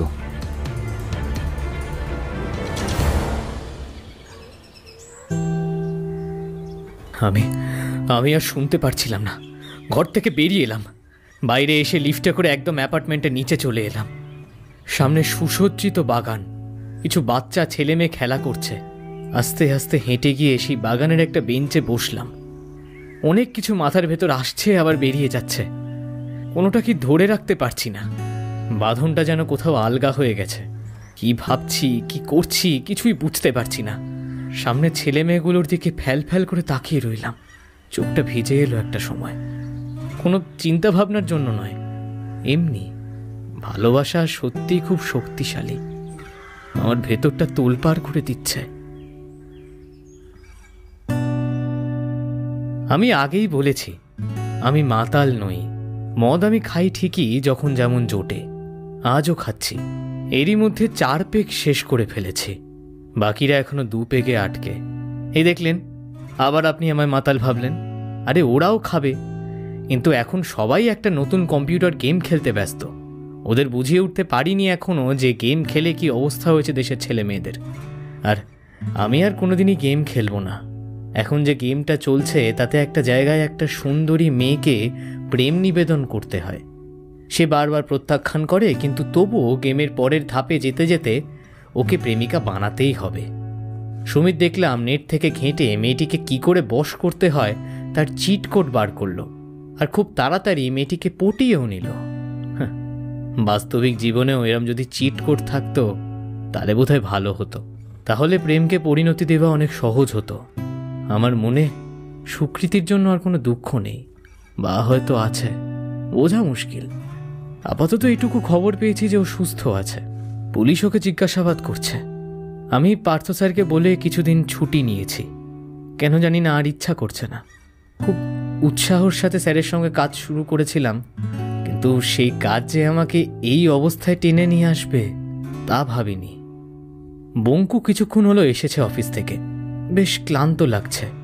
খাটের উপর ব্যাগটা নামিয়ে রেখে বলল, বুঝলি ভাই, মনে হচ্ছে আর 1 সপ্তাহের মধ্যে অফিস সব ছুটি দিয়ে দেবে, হয়তো বলবে বাড়ি থেকে কাজ করতে।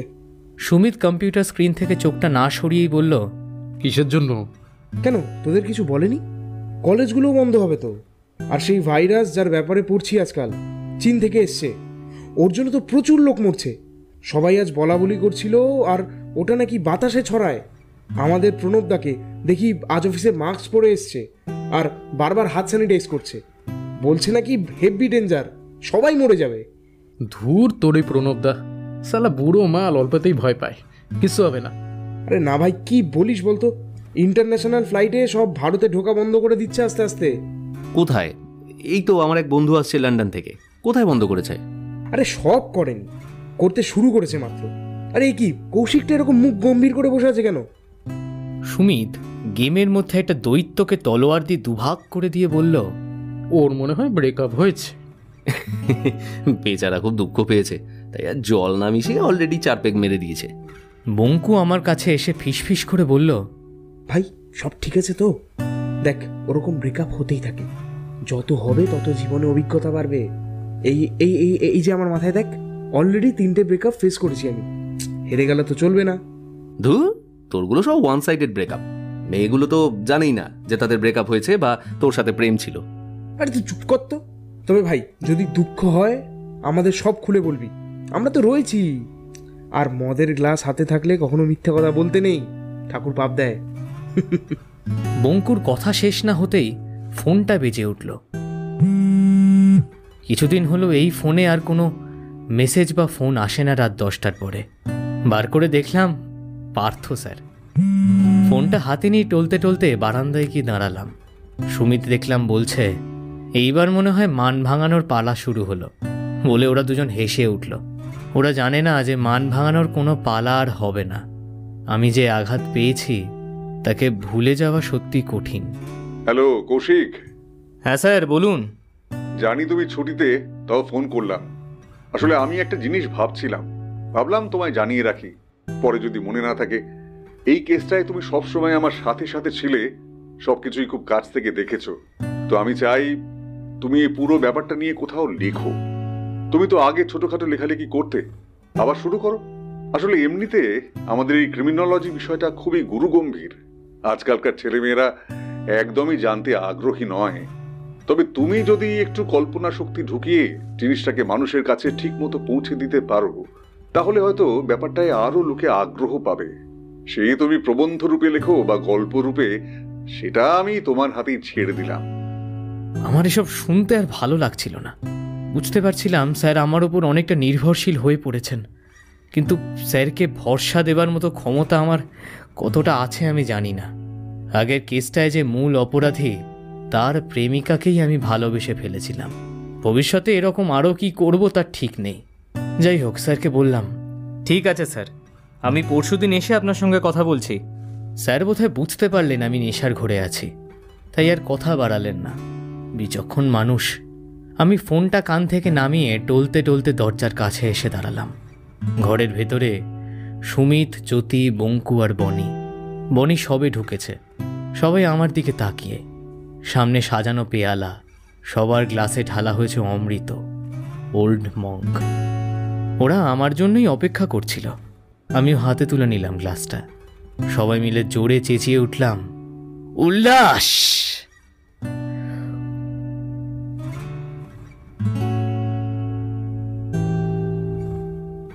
কেমন লাগলো বন্ধুরা?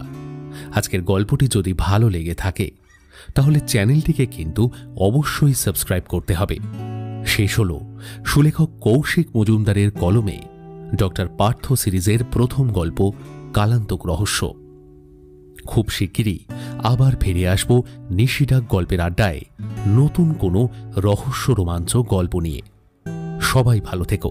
আজকের মতো বিদায়।